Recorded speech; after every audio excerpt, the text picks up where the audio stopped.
Okay. You can want us, we write your name down. All right, You give it to me, I ain't gonna write your name down. your wife.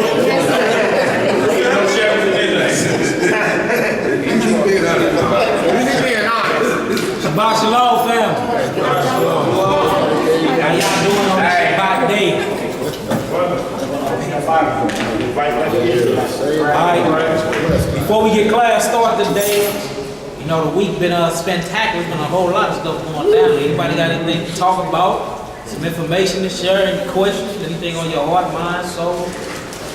Anything before we get into the lesson? There are no dumb questions. Just Bible study. Ask a question. Ask away. Any question at all before we get started? Hey, Mama D. Could we revisit Matthew 24 and Daniel's prophet about prophecies and Daniel? Matthew 24, the lining of Daniel.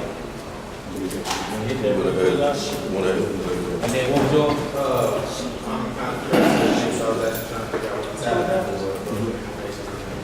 You talking about when is it? What is it? All right, we hit both of those, then we get to the lesson. First, let's answer Mama D question about the Matthew 24.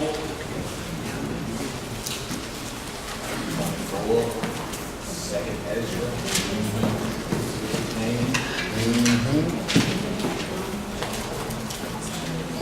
Let's get her done. Excellent question. Matthew 24th chapter. Mom, what was your question? You want to know the link between Matthew 24 and Daniel, the prophets.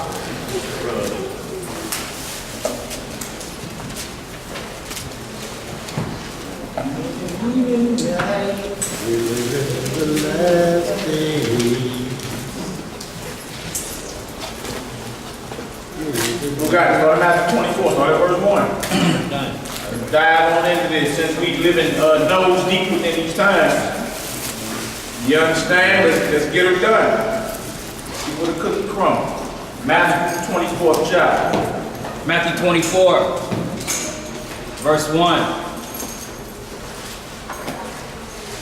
Everybody there?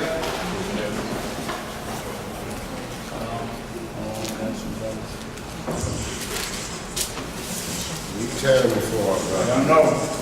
Topic of questions like this turn into a whole class. right? Just to let y'all know.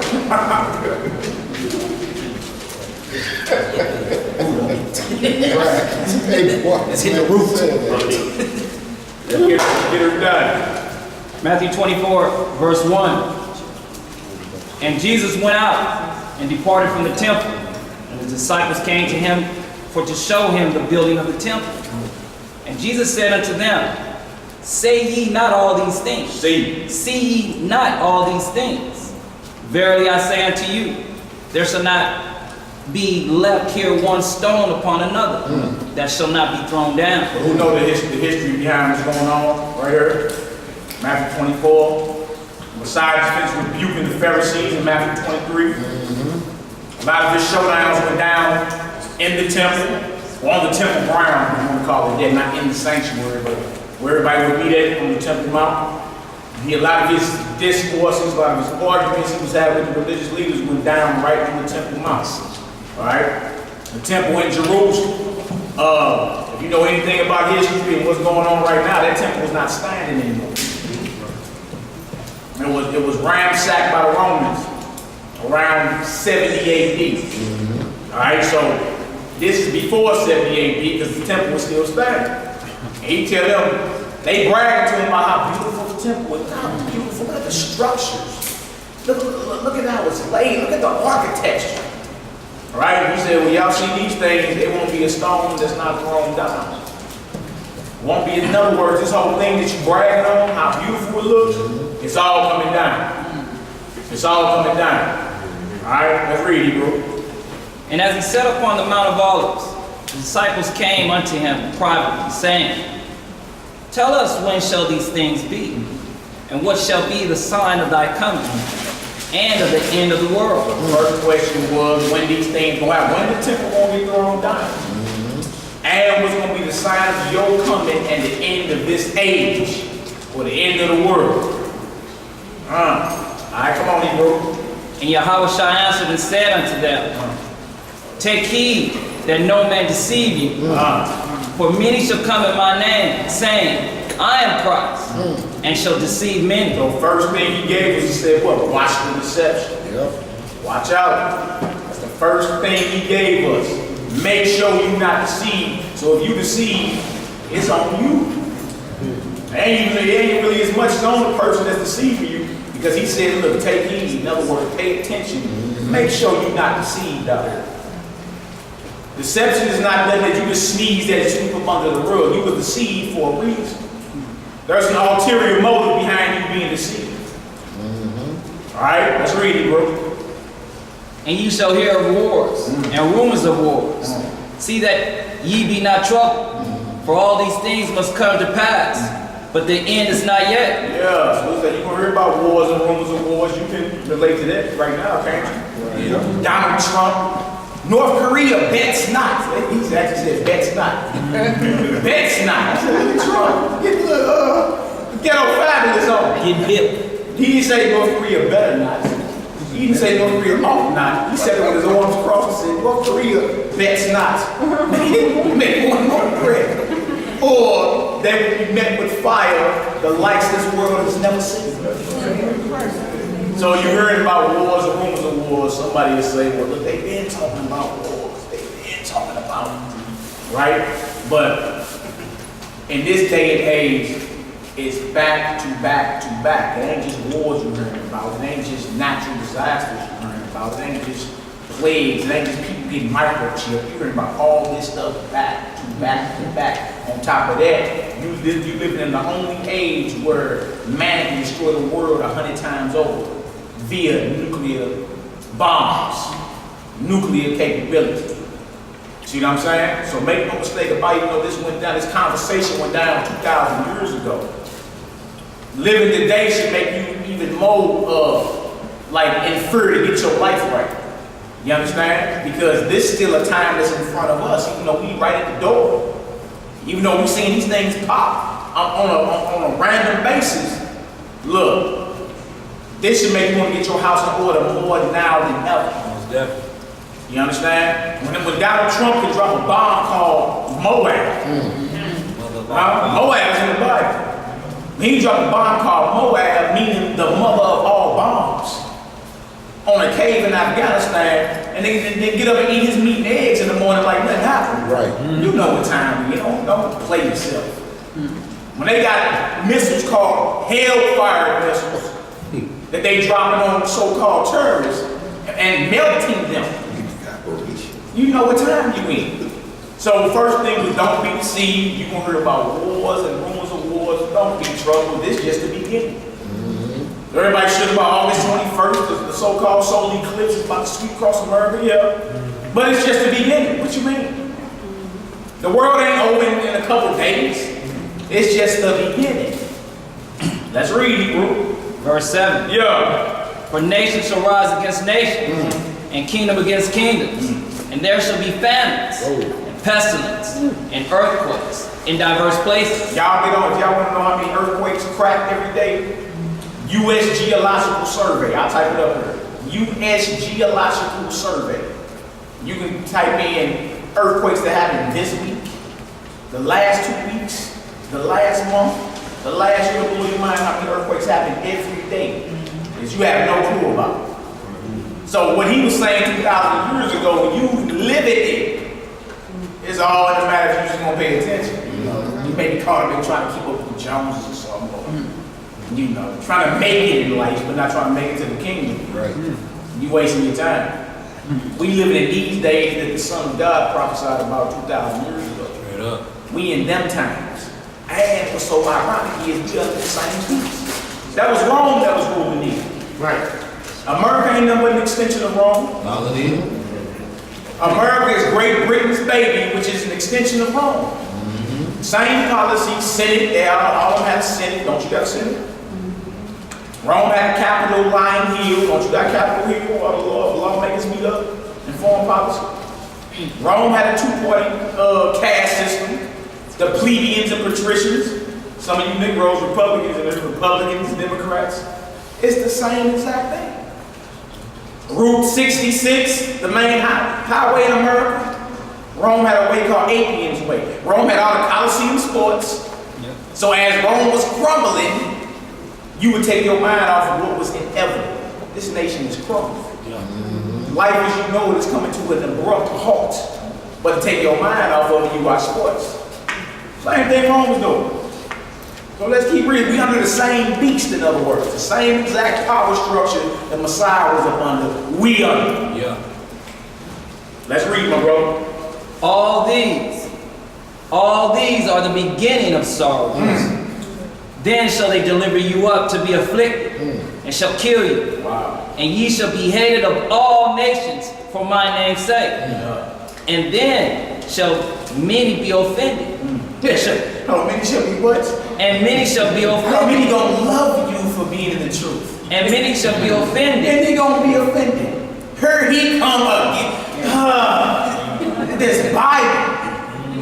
Girl, he's a black Jew, girl. They want to introduce you to the family members. Use the Bible now, what's going on? Yeah. Many are going to be offended because you are representing the true Messiah. As you showed up like, look, Jesus is a lily blonde white boy that love everybody. You know, Christmas and Easter eggs and, you know, ham dinners. Everything is all good. As soon as you like, hold on, now the image is wrong, the teachers are wrong.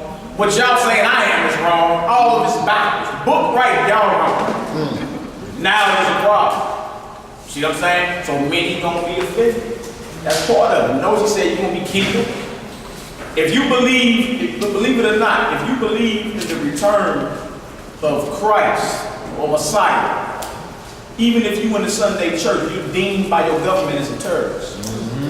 Barack Obama signed that.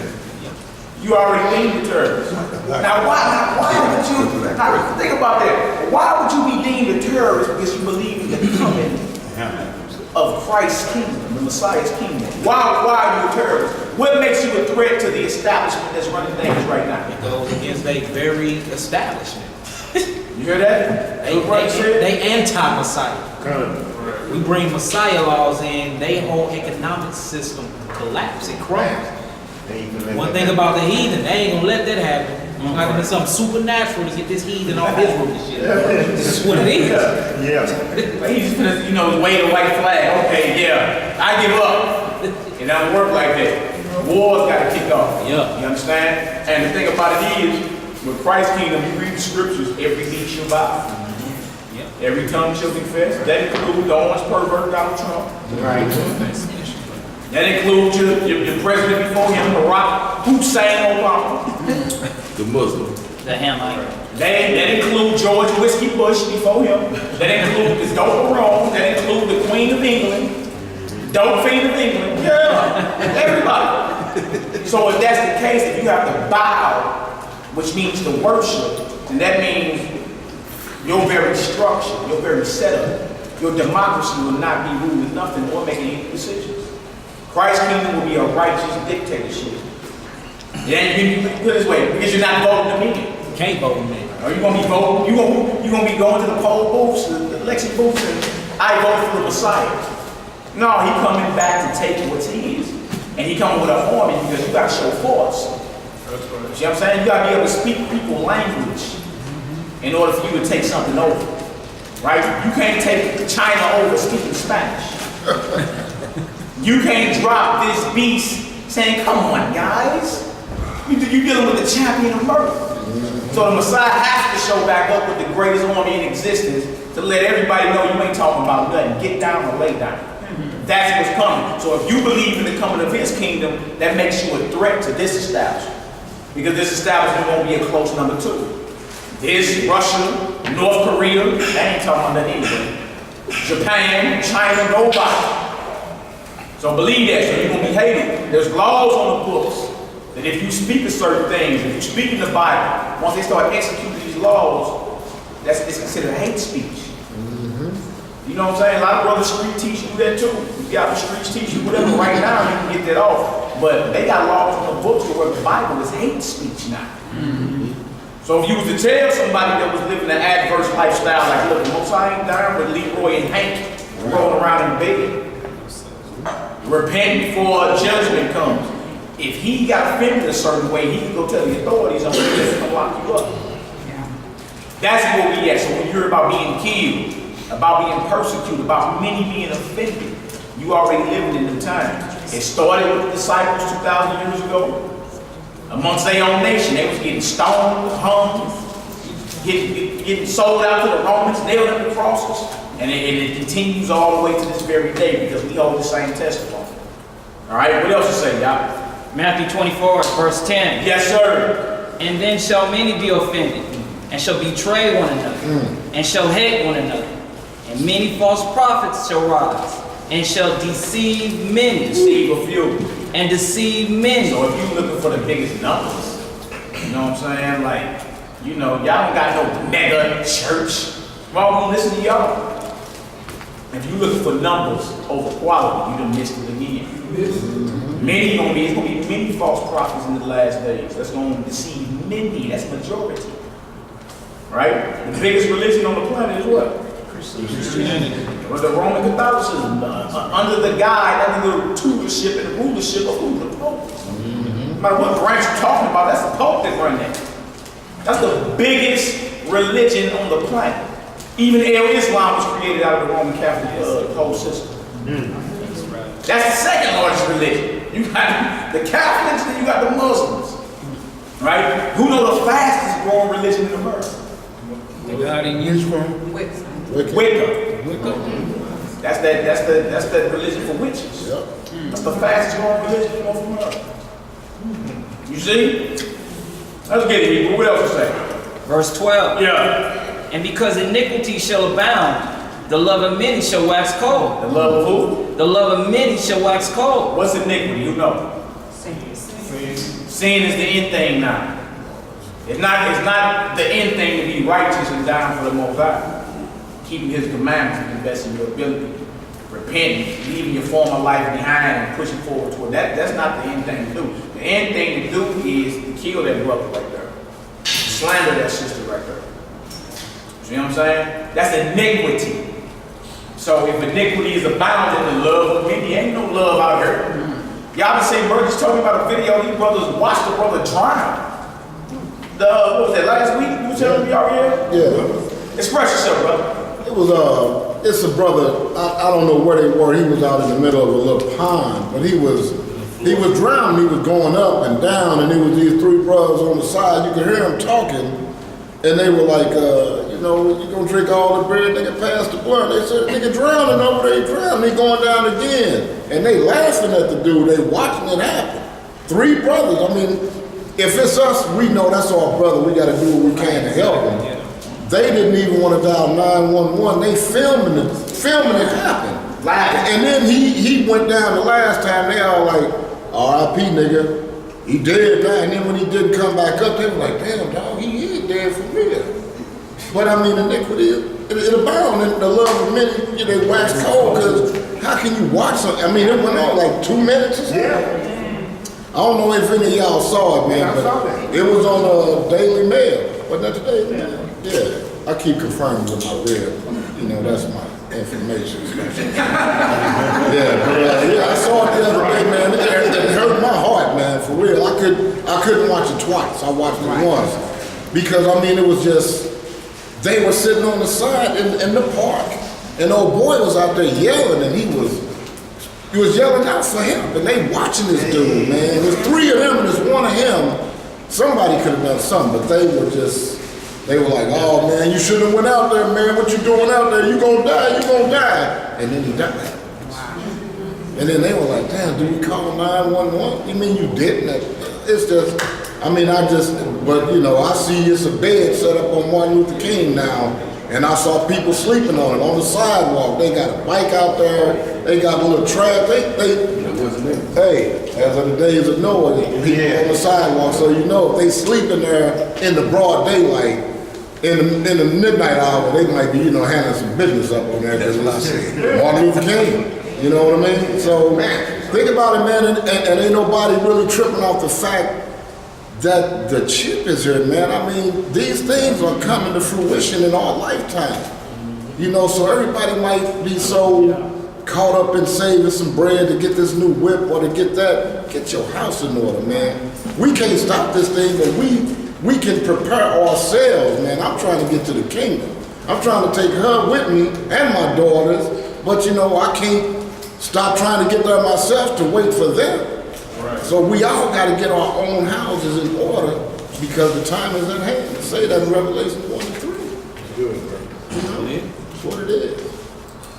What else we got? Hebrew. Matthew 24, verse 13. Yeah. But he that shall endure unto the end, the same shall be saved. See that? There's an endurance that has to happen before you're deemed saved or safe. Free from thine oppressor and enemy. You're going to be on the path to salvation. That's what's up. And when you read some spots in the New Testament when it comes to those that are saved, some of those that are on the path to salvation. But you have to finish. Mm-hmm. You can show up to high school, first day as a freshman, and say, I graduated, y'all. Right. You're going to look at you like, no, you ain't got not damn credit. You got to finish the course before you graduate. You can be on the path to graduation, brother. And if you endure that course, you shall graduate. You understand? Same with this, those that endure until the end. You got to get through all this hell that's breaking loose. Your faith got to be tried in the fire, the ups and downs. You understand? There's a lot of stuff that you are connected to that has nothing to do with the kingdom. Nothing. The Most High is purging you like he do gold in the fire. That's right. Gold comes out the earth dusty. He did gold out the earth is dusty. You got to melt that deal down and send that right through the fire so it can come out shining. You understand? So your faith is compared to that. Gold tried in the fire. It may go in dusty, you understand, but on the other end of the fire, your fire will try to come out shining and sparkling. So everybody had to go through. Abraham, you understand, all the great prophets of old, the great mothers of old, you understand? Even down to where we at now. Even down to where we at now. Your faith has to be tried in the fire. It's just what it is. So you got to endure to the end. A lot of people are heard saying, I'm already saved, sanctified. You understand? And then as soon as something happened, they left field. You understand? As soon as that money is insufficient, now they doubt and huffing and puffing. Yeah. You see, you have to endure. It's called endurance. You need stamina, right, to be considered saved in the end. All right, what else you got here?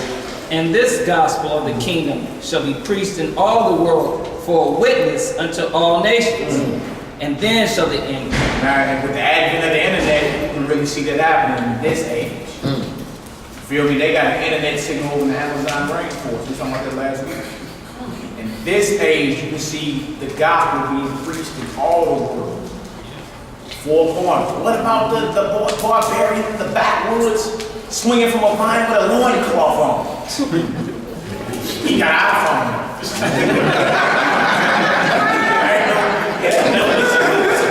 Ain't no excuse these days.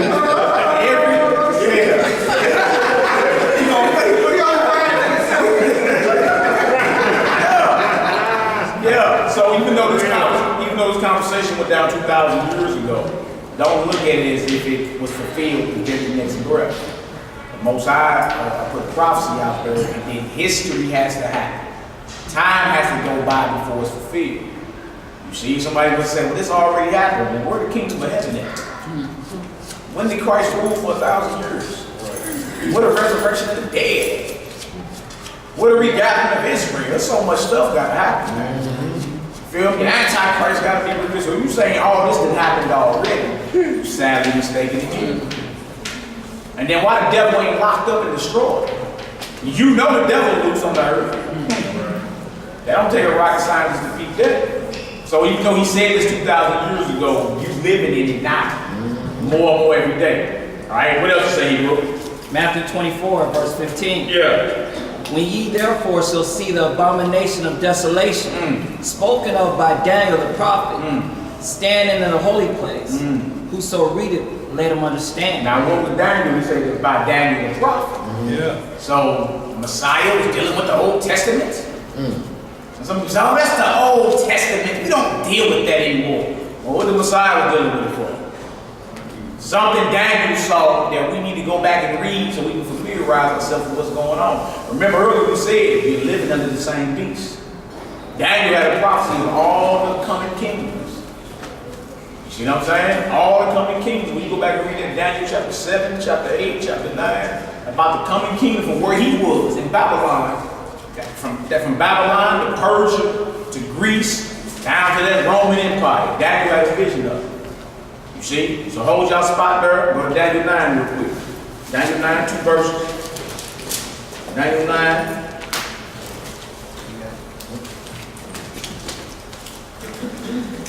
From 25 to 27. And this right here is called the 70-week prophecy, which spanned hundreds of years. Hundreds of years.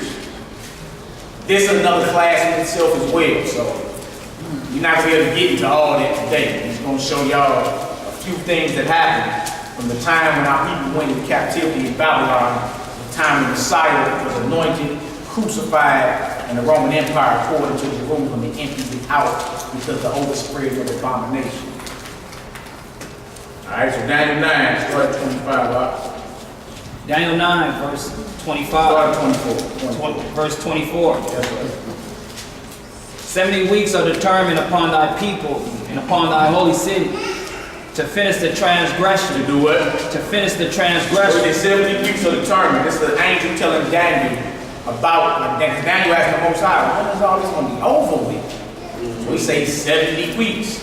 Now you can take that literal if you want and say, all right, that's a little bit over a year and 2 months or something like that. Or that 70 weeks is more in detail when you study further. Like when the Most High told Israel, you're going to wander 40 days in the wilderness. Was that a literal a month and 10 days? Or was that 40 years? He told them each day for a year.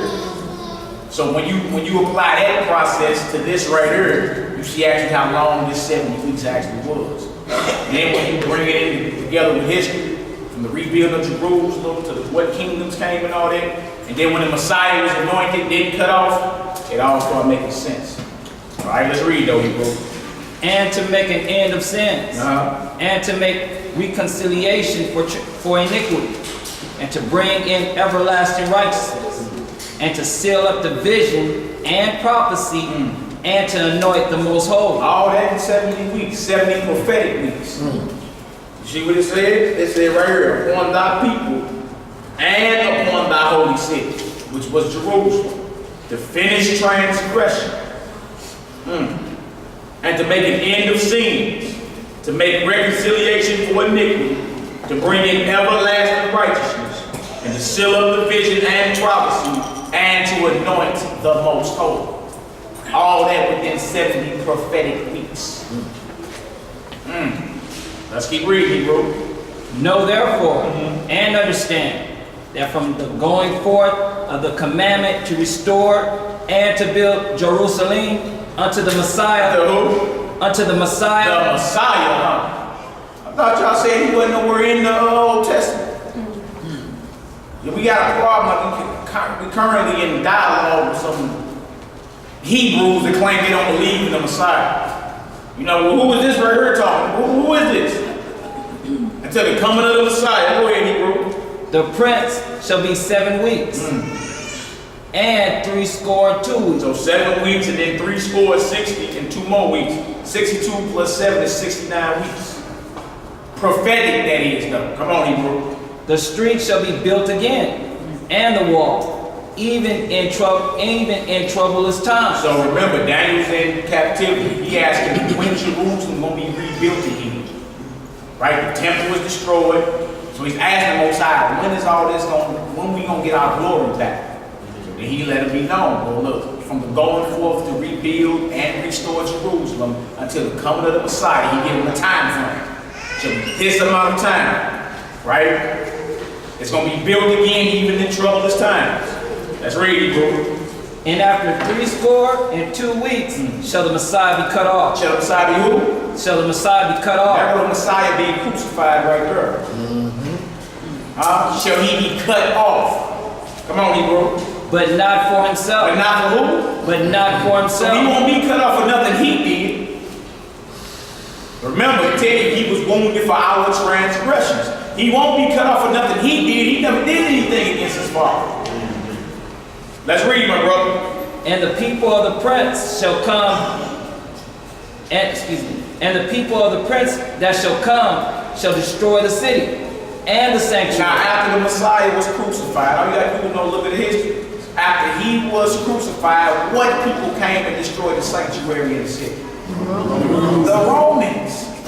All you got to do is just track this thing down, you feel me? And by process of elimination, you're like, oh, come on, that make all sense in the world.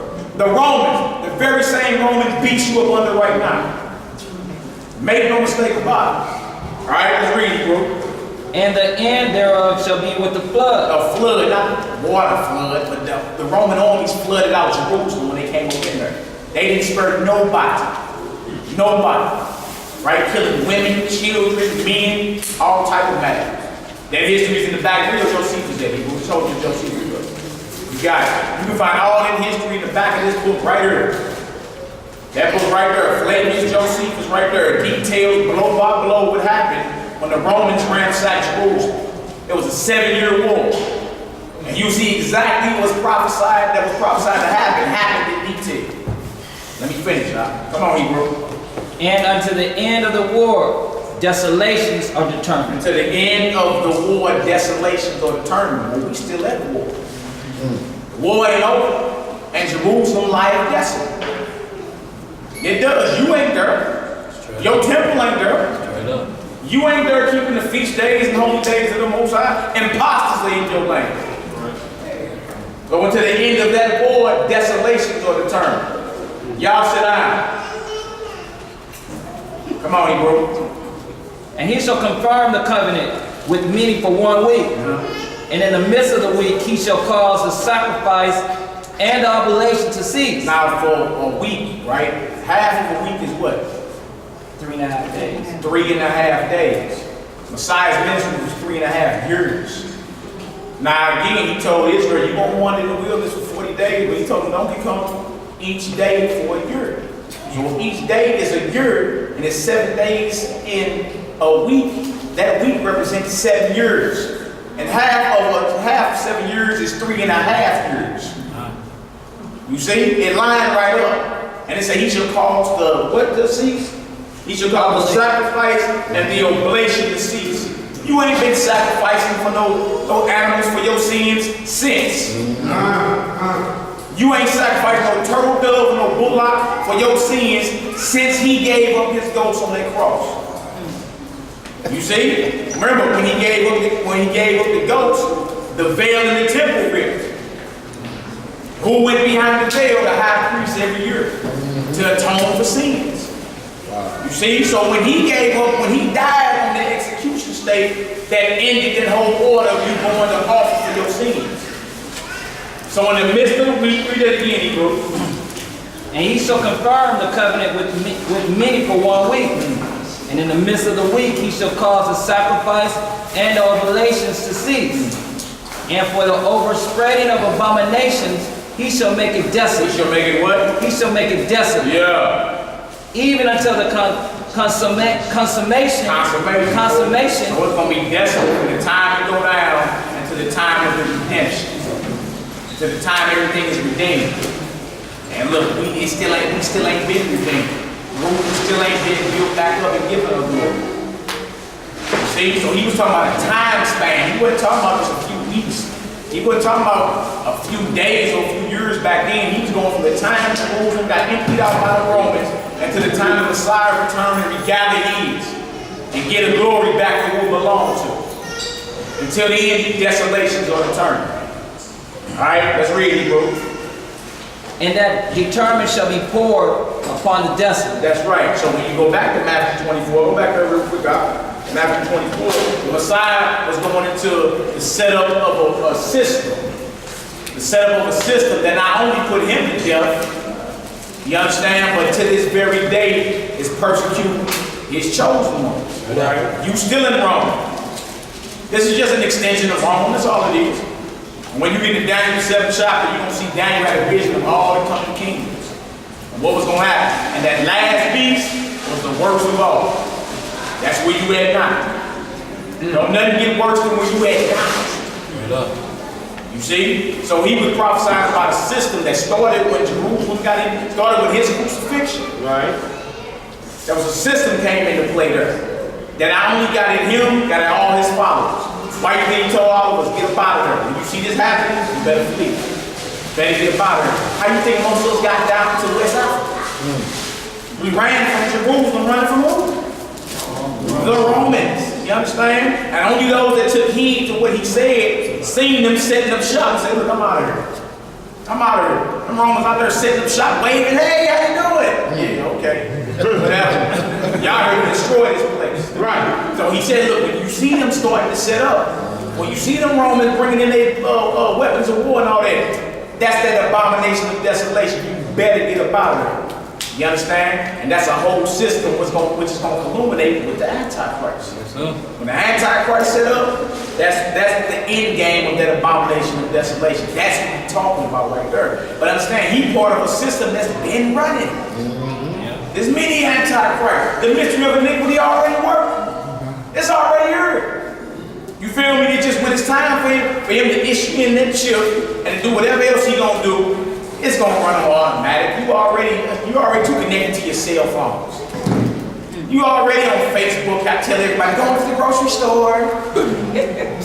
You already connected to this beast. You already in love with the image of this beast. You can't go nowhere without your phones. You can't do nothing. Everything is tracked and gridded out. So that means the system been set up, man. Good. And it ends when the Messiah returns. But when that Antichrist takes his position, you feel me? That's the fulfillment of all that. But it started 2,000 years ago. That's what he told the people. When you see all that, you better get up out of it. Good. All right, let's go back to Matthew 24. Let's finish it off. Yes, sir. Matthew chapter 24.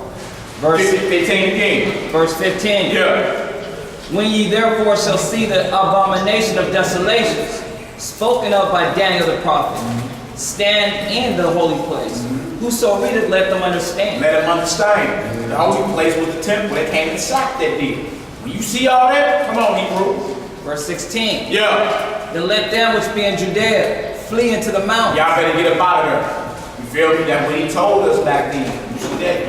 You better dip. A lot of us fled down to North Africa. There's mountain ranges called the Atlas Mountains around North Africa. A lot of us went down into the interior coast of East Africa, started migrating west. These same children were picked up during the 15 and 1600s and subjugated and made slaves. That's how you got down in Africa. You was already in Northeast Africa, Jerusalem, but once the Romans came there, you had to go flee amongst other dark-skinned people that hide from the Romans. Let's read, my brother. Let him which is on the housetop not come down to take anything out of his house. See, they come, let me go in there and get all my memorabilia, my favorite, my smoking jackets. Let me go get my Xbox. He said, look, when this thing go down, you better leave. There ain't no going back in the house. Let's read it, bro.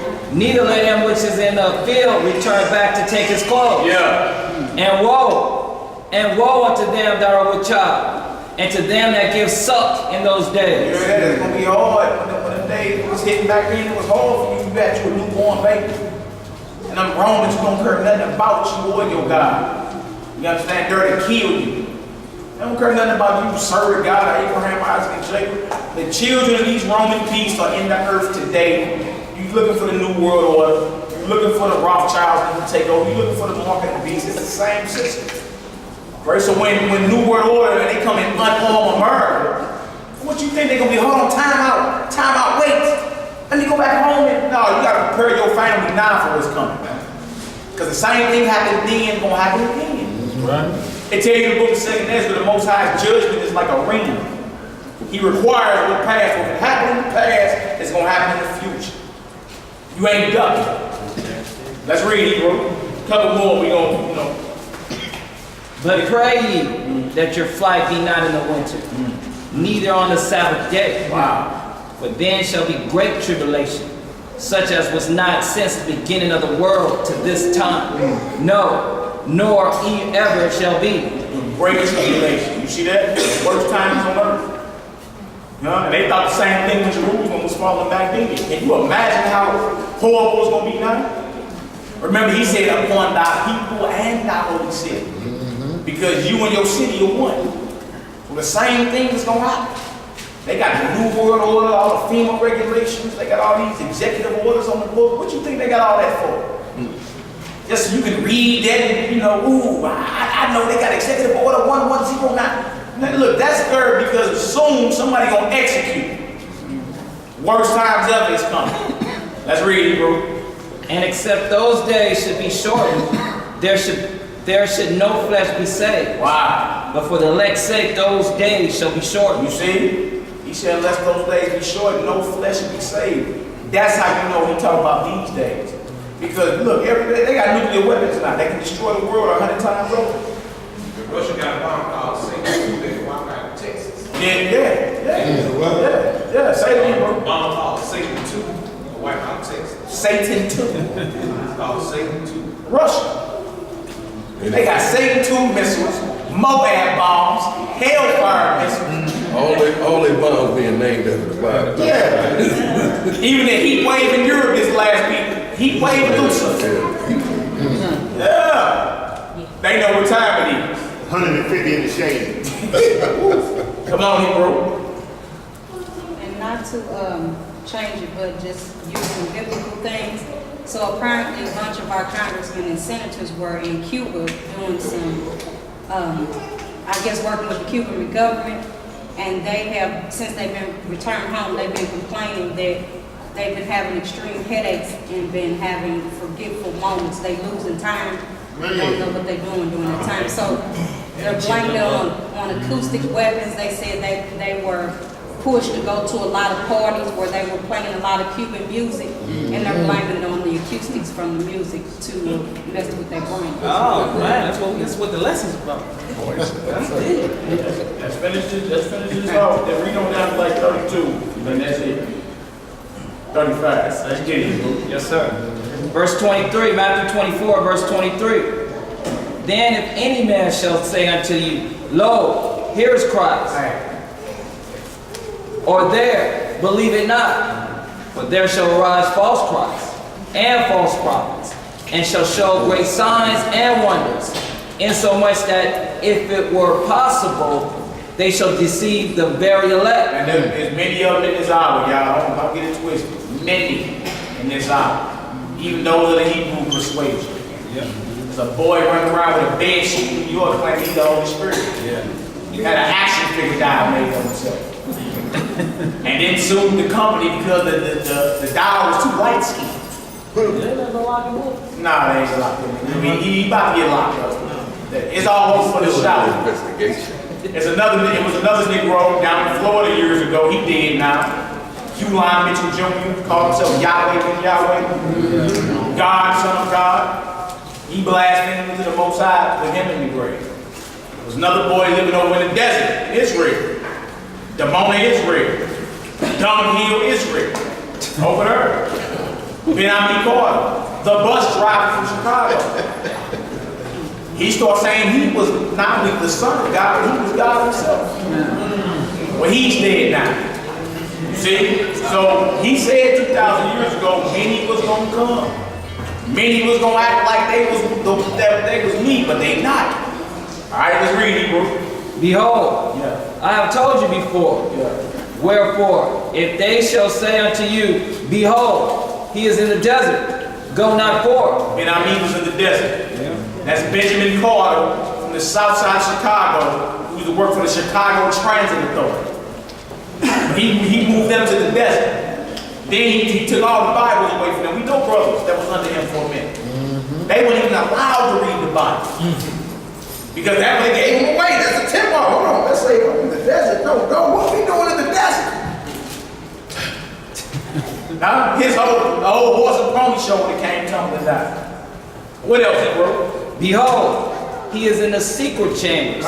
Believe it not. Believe it what? Believe it not. That was your boy down in Florida, Yahweh ben Yahweh. Q-Line Mitchell Jr. Used to be Air Force Mitchell. Used to be in the Air Force. You got that book on you, Ariel? Show me the book. Y'all think we lying? Y'all can go get this book. Brother Love. That's them right there. You can go get this book off Amazon right now. They got him clothes in there with some snake skins on, gators. Got his rings on, his little mix suit. Ain't I fine? He has sisters in the crowd. Ain't I fine, though? Huh? Look at my eyes. They say his eyes are like fire. He got green eyes. Brother, look. Talking about his eyes like fire. Huh? Used to be a Muslim, who blind next. Found out he was an Israelite, started writing under the name Moses Israel. And then one day he said, you know what? Bump it. I got all the knowledge in the world. I'm going to tell him I'm God, the Son of God. And got followers to this day. They got a real book on this Negro. He was cutting off white folks' ears and all type of matters. Taking men, women. Hold up a few pictures of this Negro right here. Put him on black. This is Brother Love. Murder, money, and a Messiah. Y'all go look this book over to blow your mind. He still has 12,000 followers in the book. Wow. To this day. You feel me? Been dead since 2004. Didn't resurrect after 3 days and 3 nights. No. Wait, Only one problem he got right was he was dark skinned with woolly hair. Yeah, that's about it. But that's everybody in here who ain't following the challenge. You understand? Ain't making sense. Go ahead, John. Man, you say you were cutting out white folks' ears? Yeah, that's still alive. To get his followers to show allegiance to him, he was commanding his followers to cut off white folks' ears. He been locked up a couple times too. You know, the mayor, handcuffs. the mayor of Miami gave him the key to Miami, the Dade County. Man, that nigga was pimping, y'all. He had like over $500 million. He wasn't playing no game. Built a whole neighborhood down in Miami, Florida. Huh? But it was all over with the shouting when the feds came. Yeah. Lock him on up. There's all type of madness was going on. Money laundering, extortion. You feel me? All types of madness going on, man. Pedophilia. And you got people today who still think he's the Messiah, but the real Messiah was 1,000 years ago. If they say I'm in a secret chamber, he's locked up in Lewisburg Penitentiary. Don't look, believe it not. What else to say, my brother? Matthew chapter 24, verse 27. Yes, sir. For as the lightning come out of the east, shineth even unto the west, so shall also the coming of the Son of Man be. So the coming of the Messiah is not going to be nothing private. Ain't nobody going to say, hey, did you see that yesterday? You know the Messiah came back. It ain't going to be nothing private. Just like lightning flash from that side of the sky to that side, and we all see that, you going to know what time it is. Let's read, Hebrew. For wheresoever the carcass is, there will the eagles be gathered together. Come on. Immediately after the tribulation of those days shall the sun be darkened, and the moon shall not give her light, and the stars shall fall from heaven, and the powers of the heavens shall be shaken. Don't say immediately after tribulation. So anybody talking about something they getting raptured, gathered to God before the end, that's another lie. You have to endure unto the end. The saints of God are not being gathered into him until after tribulation. After all hell breaks loose. If that's the case, you should have been who spoken about her by now. Huh? Where you at? Why you ain't go gas and got about her? What didn't happen? After tribulation, once the sun black out, and the moon don't give up light, it turns to blood, the stars start falling from heaven.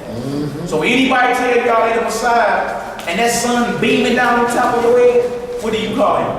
A liar. And the truth not in him. I don't care if his afro is perfectly trimmed. And it's gray as gray he gets. I don't care if he's dark skinned. Eyes look red because he's been smoking. Don't matter.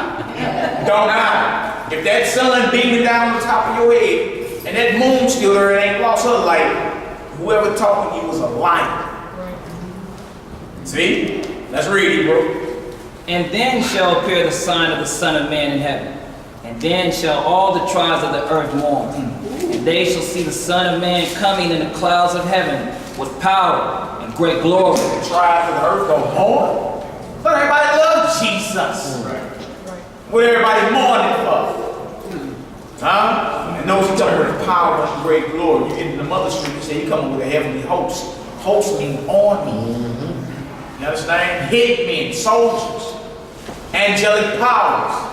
You understand? To conquer what is rightfully his, and to give to his faithful a kingdom. That's what the kingdom of heaven is all about. Heaven is coming to earth. Let's read, bro. And he shall send his angels with a great sound of a trumpet, and they shall gather together his elect from the four winds, from one end of heaven to the other. Notice that's after tribulation, though.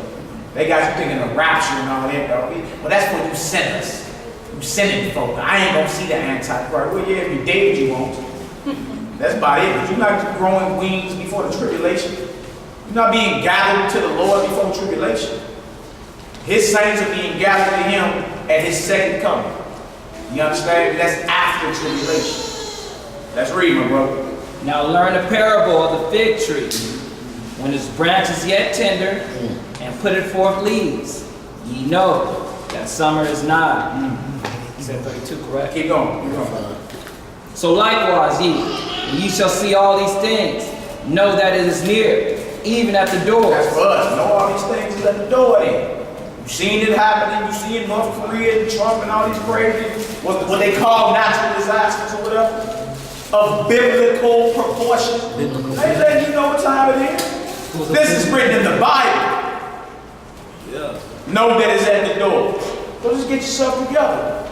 All right, let's read Hebrew. Verily, verily I say unto you, this generation shall not pass, till all these things be fulfilled. Yeah, he wasn't talking about that generation 2,000 years ago. Those that's going to be around to see the sun black out and the moon lose its light and the stars fall from them. That generation right there will not pass till all these things be fulfilled. All right, let's read, my brother. Heaven and earth shall pass away, but my word shall not pass away. Beautiful. But of that day and hour knoweth no man, no, not the angels of heaven, but my Abba, but my Father only. See? So anybody tell you, well, I know the date of the end of the world. Many people have tried it over the years too. Many false religions, even some Hebrews. We know back in 98 told you, America has less than 678 days left before Christ returns and enslaves all white folk. It's 2017 now. So these men are what? False prophets. You see what I'm saying? No man knows the day nor the hour. Only the Father in heaven knows when he gonna decree, look, go handle the business. Not even the angels know. So anybody sure claiming they know the day, like I said, the new frenzy is August 21st, 2017. But that would make this a lie. Because somebody knows the day and the hour. Let's read it, bro. But as the days of Noah were, so also the coming of the Son of Man be. For as in the days that were before the flood, they were eating and drinking, marrying and giving in marriage, until the day that Noah entered into the ark. See, even in Noah's days, the last, everybody was shooting the breeze, acting like judgment wasn't coming. You know, just having a good old time, having a swell time. Till judgment came. It's gonna be like that in this generation as well. People ain't gonna want to hear you talking about the Bible. You always talking about doom and gloom. Yeah, this judgment is coming. I love you enough to tell you to turn back. Right? So people gonna be acting the same way they was acting in Noah's day and your day. Let's read it, bro. And knew not until the flood came and took them all away. So shall also the coming of the Son of Man be. That's it for that. So we just went in there because Mama was asking about the abomination of desolation, which was a system set up 2,000 years ago, which is still running. Very same system, kill the disciples, kill the Messiah, kill you in the streets to this very day. The very same beast or abomination form, policies and laws that's against your God on Capitol Hill through what's called the Senate. And it's all going to illuminate with the Antichrist when he step in what they call a rebuilt temple. That's coming soon. They got plans to rebuild that temple over there. To really throw you a head fake. Those must be the Jews, girl. Look at that hydraulic temple. Look at that fancy garment that imposter got on. You see? So in other words, the abomination of desolation was a system set up 2,000 years ago. Then now we got your Messiah and his disciples who was getting at you. It's still running on autopilot to this very day. And when the Antichrist issue in his system, most of us gonna stop, step, and lock, right with it. It's all good. Lock and step. It's on automatic already. Only those that got the spirit to know, hold on, that's against the Most High, ain't doing none of that. And which is already good because you already living the commands of the Most High, which in essence is you are rebelling against it, against the beast system right now. You already prepping yourself to be like, look, I ain't doing none of that because you're living in opposition to him right now. You see? So you're in an excellent position. So all we gotta do is endure to the end. But that's what that was about. I know Mama D's still in here, but that's what that whole thing is about. The coming of the Messiah, the crucifixion of him, the emptying out of Jerusalem, all the way up into the final restoration of God's people and the destruction of the Antichrist. In a nutshell. Alright? So we all good? Bro, the Feast of Tabernacles in Leviticus, the 23rd chapter. Get with me out there. We're back into this lesson. Get with me after this. And we can, you know what I'm saying, chop it up with one of God's feast days. Alright? 23rd chapter. 23rd chapter, verses 33 on down to like 44. Something like that. You see about the Feast of Tabernacles. We're going to be keeping that around October this year. We're going to go camping. I'll let you say this. Oh, you going this year? I don't know. I ain't I can fall back and do my own thing. But, you know, I just might go. I just might be out there. And if we can we get somebody to rotate out on the door out there? Brother been out there since 1 o'clock. Can What we day get you a brother? down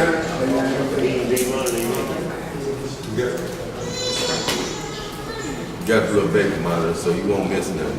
They got the day to get in the back. Oh, they ain't had a battery? Yeah, we got that in there. Oh, yeah. John.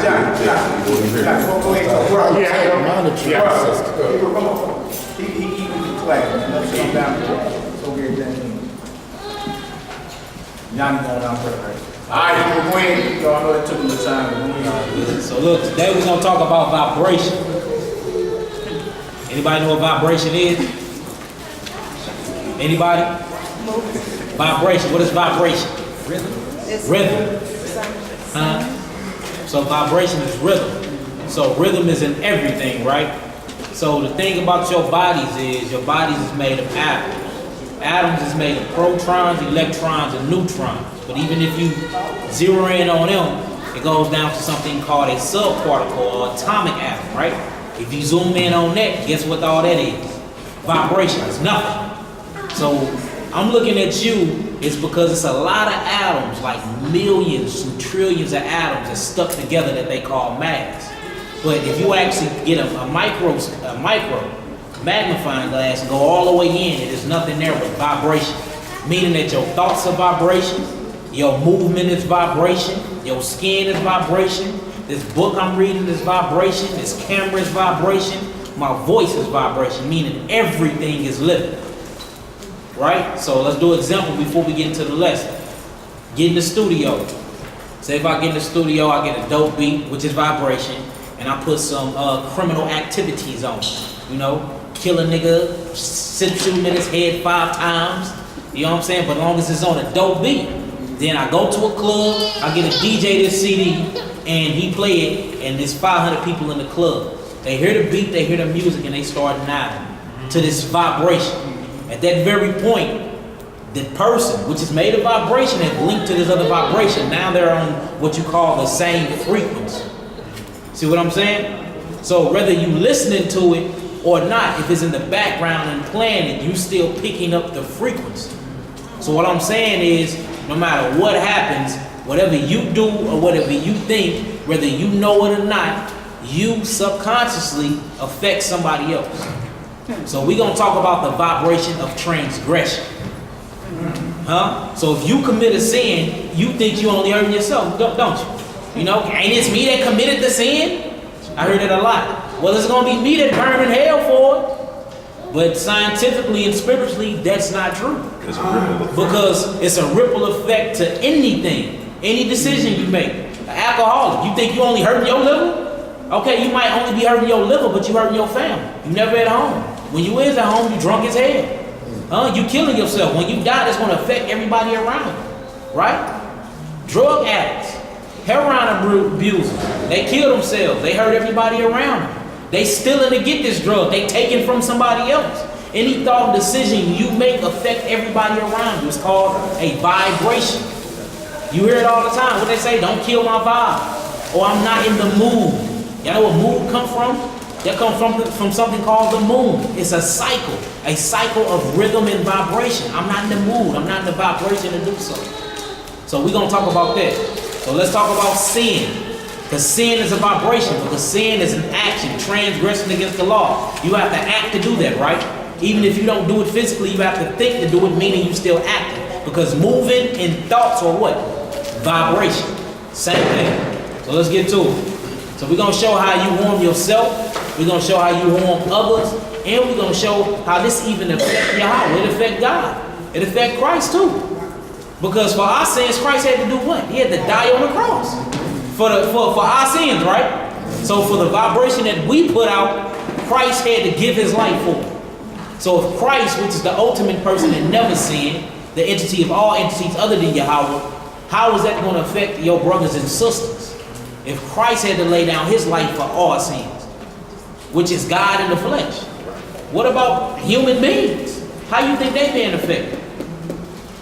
Huh? It's like constantly smoking cigarettes. Just because you ain't asking him to hit it, he's in the car right next to you with the windows up. The more cigarettes and the more cigarettes you smoke, he's going to be diseased too. He's going to be smelling like the cigarette too. Same way with sin. So let's talk about it. We're going to get to show you how these vibrations harm yourself first. Then we're going to go into others. Then we're going to show you how it affects the heavens. Let's get it. Romans 6. Romans the 6th chapter, bro.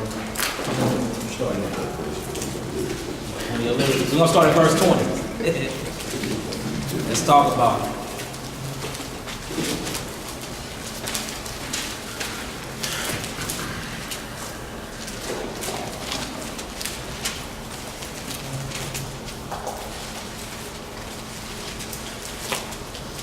So yeah, whether you believe it or not, whatever you think, all your thoughts, everything affects somebody else. It's something called a circadian rhythm. Spell that. Make sure y'all look this up. It's CIRCADIAN. Circadian rhythm. Everything is on a rhythm. Everything has frequencies.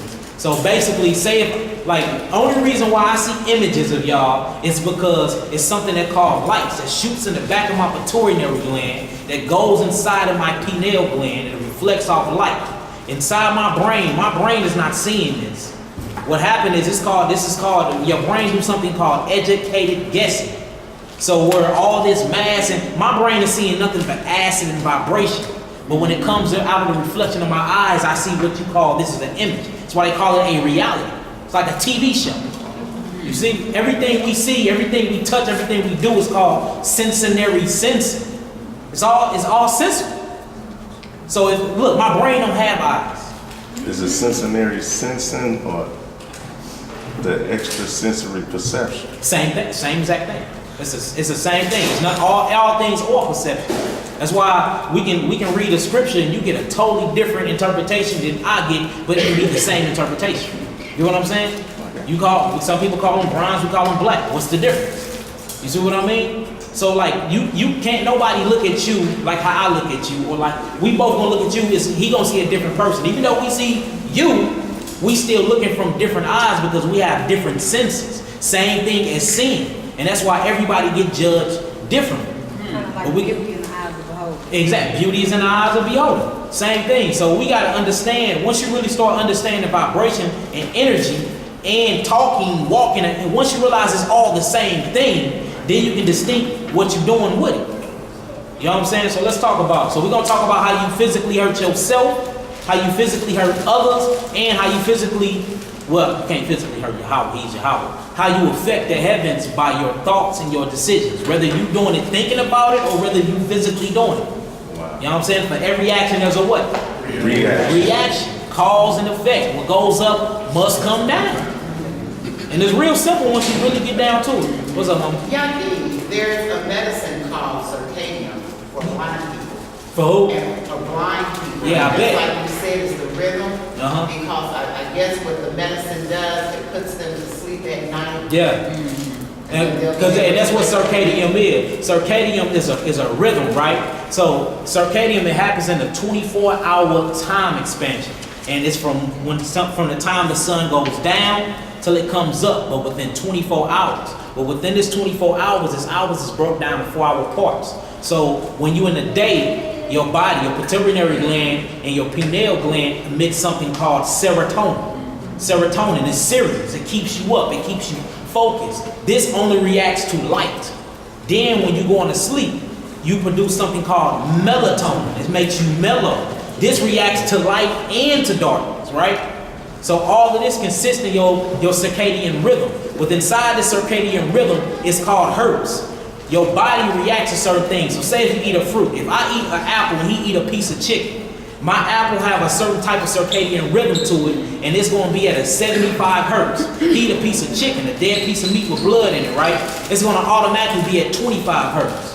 So anything you intake is a vibration. Everything is off of frequencies. The way you look at the sun, the way you look at the moon. I will get more energy by staring at the sun than by staring at the moon. Just like I get more energy by eating a piece of apple than eating a piece of fruit. Just like I get more energy by keeping the commandments and not keeping the commandments. And that's how we finna link it up.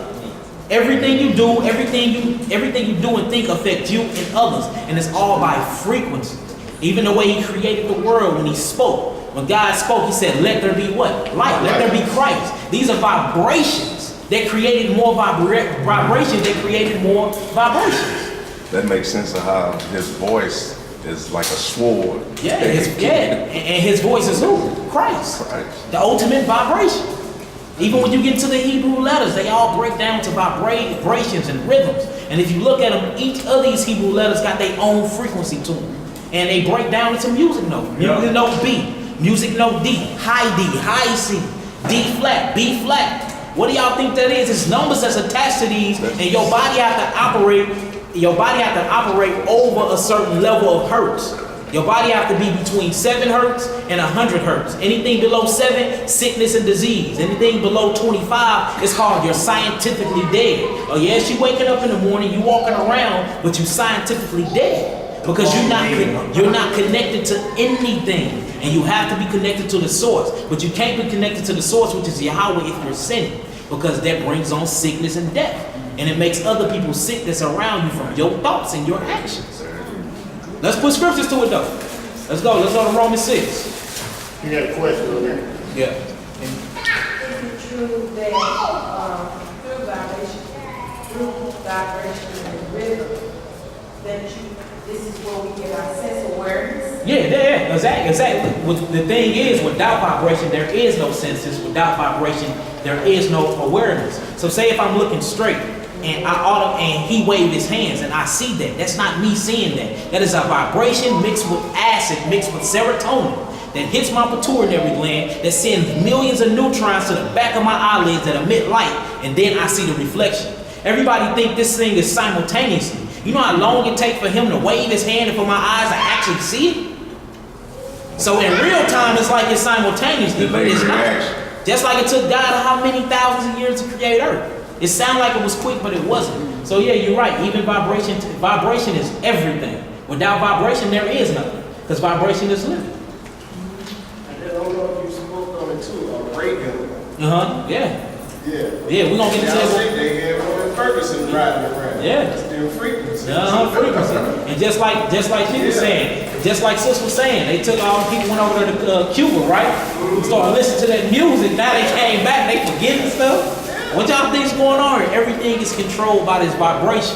But we finna talk about your vibration and the circadian rhythm you supposed to be at, because if you going below, that means you're sinning, and sinning bring on death to you and on death to others. Because whatever you vibrate on, if they don't know and understand vibrations, next thing they know, they doing what you doing. Exactly. You know what I'm saying? Unless they holding their own. So let's get to it though. Let's put some scriptures to it. I don't want to seem like I'm just up here with philosophy and nothing like that.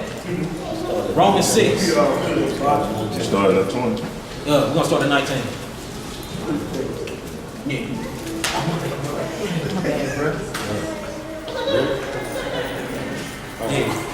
Uh, We're reading in the book of Romans, chapter 6, starting at verse 19.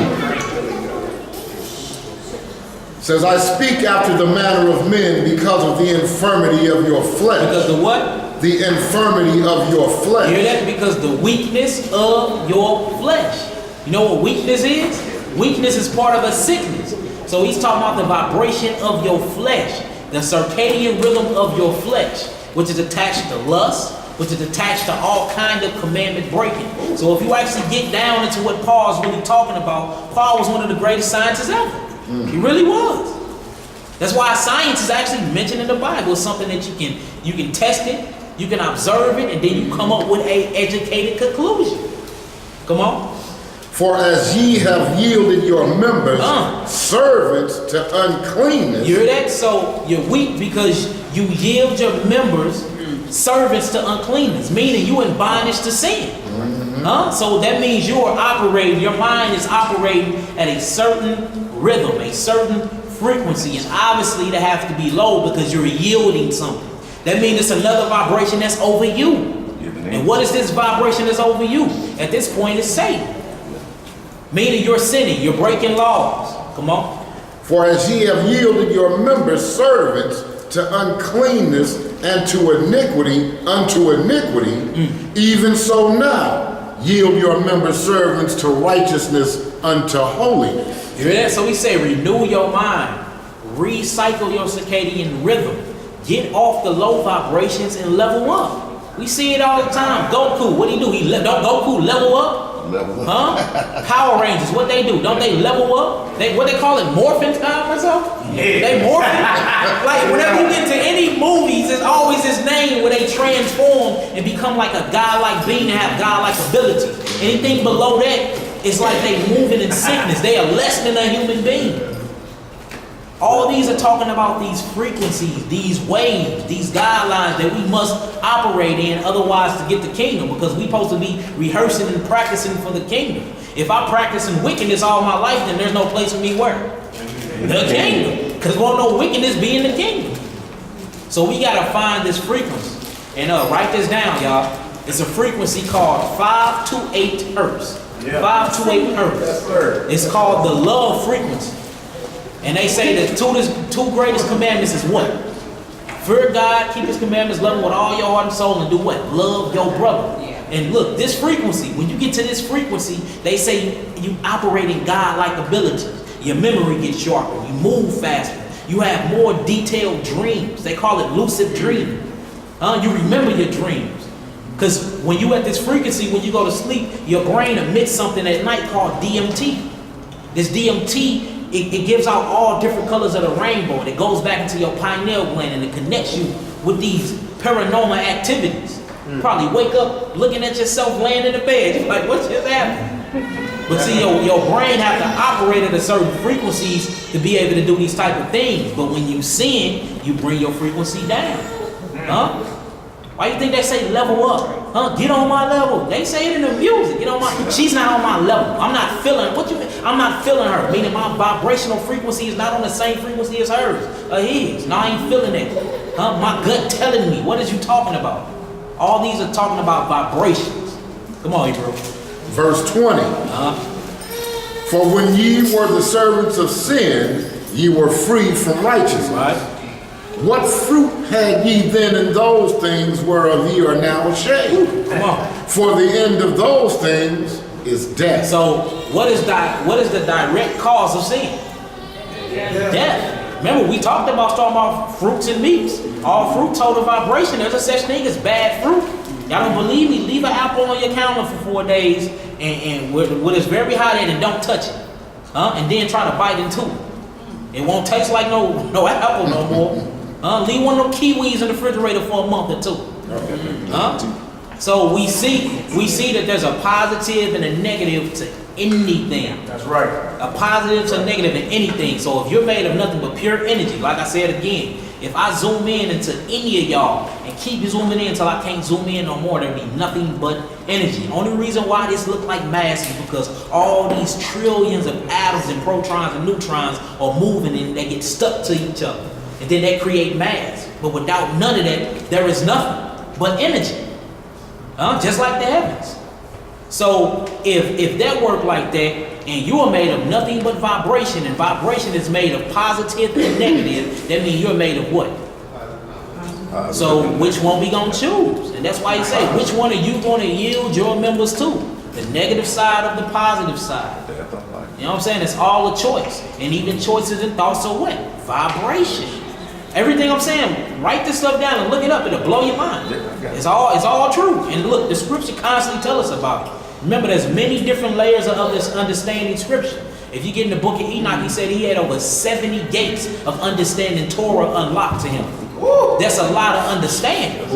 That means you can read one passage and there's 70 different interpretations, but all of them are the same thing, just on different levels. Now that's deep. Come on, Hebrew. Verse 22. But now being made free from sin. See that? So once you get free from this vibration, that means you're leveled up. You're not moving in this low frequency no more. And you can tell when you have moved past it. You don't go to the strip club no more. Clubs ain't the same. Clubs ain't the same no more.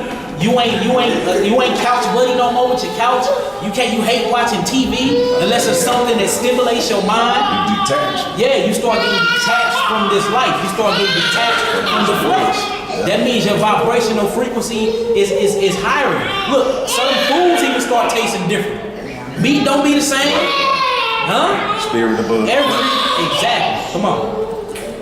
But now being made free from sin and become servants to Yahweh, ye have your fruit unto holiness and the end everlasting life. Come on.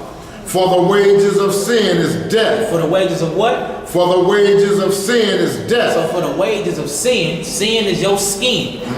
It's what you do in the skin. And it can't go into heaven. You gotta put off corruption and put on incorruption. So the wages of skin, which is sin, is death. So the only way to operate above your flesh is to not be in your flesh. And that's spiritually. That means walking in the spirit, not after the flesh, because the flesh is part of the lust of the world. And all these are low vibrational frequency. Think about it. When sin, you know how much thought it takes to sin?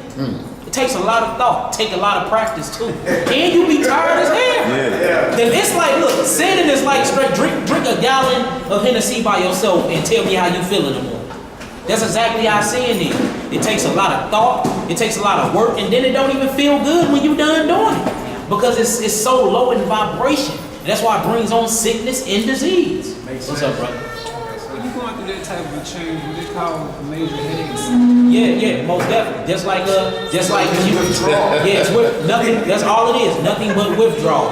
Your body start aching. Look up circadian rhythm when you start raising your body over different hurts. Your body just get real bad body aches. You get diarrhea, and you feel like something is always crawling in your ears. Look at these symptoms. It's like something always messing with your ears, but don't be nothing there. You hair loss. Everything, and your eyes start getting real sensitive to light because your third eye is activated now. You're starting to see with your third eye. People don't know this about your pineal gland. Your pineal gland actually have retinas in it. Yeah, it actually have retinas in it. You know, retinas is in your eye. It actually have retinas in it, and it have an eyelid. What happens is, from all the fluoride we be drinking and all this bad food and junk food that we eat, it gets closed. So when you start getting spiritually awoke, it starts emitting light. That's why you start seeing light from nowhere, or you walk around and you see sun rays. You be in complete darkness but see sun rays. That's because you're being enlightened.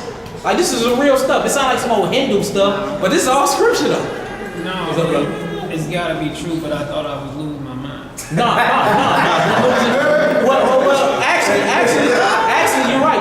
You're losing your mind and you're putting on Christ. Yeah, you becoming set apart. So yeah, exactly what you're doing. You're losing your mind, but you're putting on Christ. You know what I'm saying? Because Christ is the light. He's the light. You're washing your brain from filth. That's all you doing. Brainwashed. Man, look, just do this, y'all. Write down this and Google this too.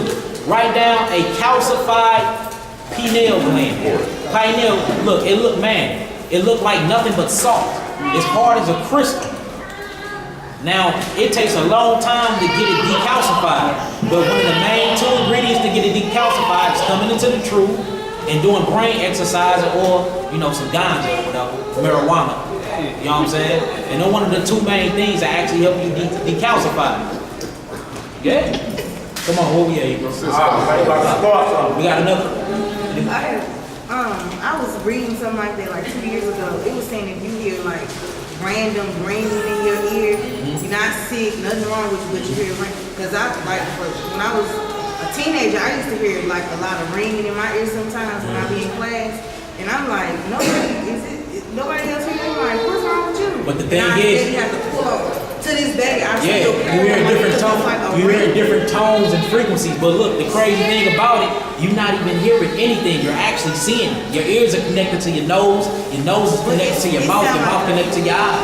Like a lot. Them are nothing but vibrational tones that's hitting in the back of your eyes. Look it up. It'll blow your mind. You're not even hearing nothing. It's your. Ain't nothing wrong with me. Ain't nothing wrong with my signs. I'm not sick. What is this ringing coming from? I'm like, oh my goodness. Yeah. It just make me want to pull up. I be thinking it's my ears, but you're saying it's not my ears. Yeah, you spiritually hearing the trumpet sound. Okay. Then it's saying, also the documentary I read on, they were saying if you wake up at a certain time of the night or a certain time of the between 3 a.m. and 5 a.m. That's when DMT is most active, and most of the time it be some crazy things on the clock. The clock be lining up. It'll be 3 o'clock, 3 a.m., 3:33 a.m. Like, what's up with all the threes? I always wake up either at 3:45 or 4 exactly on the dot. Yeah. And I'm like, this is weird. Yeah. So I try to go back to sleep. I can't go back to see, sleep. them the time, get up and meditate, pray. Get up, meditate, and pray. That's what my mom told me. Yeah, most definitely. Well, you are explaining everything that is happening. Well, you know, I know where she's coming from because I'm experiencing the high-pitched sounds in the ears and getting up at 3 and 4. And I go straight to my Bible when I can't go back to sleep and start reading. It's amazing. Yeah, look, it's called, what they call it a tune awakening. Look that up too. In tune, write that down, y'all. In tune, DMT, I want you to read that in a second. Oh, okay. It's called In Tune Awakening. Once your mind starts reaching certain heights of frequencies and different layers of understanding being revealed to you, you start automatically waking up at certain times and understanding stuff differently. You just, your whole, like you said, you washing all the filth in your brain. That's all it is. It's like we just explained two different things. Speak up a little louder. The reason for the collider, it's like you just broke down the collider. You know, the CERN collider. It's like you just broke down the collider. You know what I mean? And you just explained the spiritual eye at the same time. You know what I mean? Mama, take that baby for a walk. Come on, what we at, bro? Verse 23. For the wages of sin is death, but the gift of Yah is eternal life through Yahweh Shah HaMashiach, our Master. Right, so we see, when you sin, you directly affect yourself, right? Let's go to Galatians, Galatians 6. Galatians 6, 1 through 8.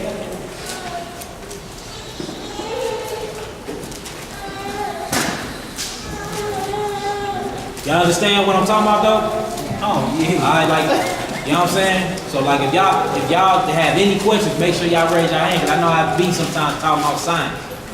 You spoke my prayer. Galatians 6, 1 through 8. I want you to read that DMT in a second, too. We're in the book of Galatians, chapter 6, verse 1.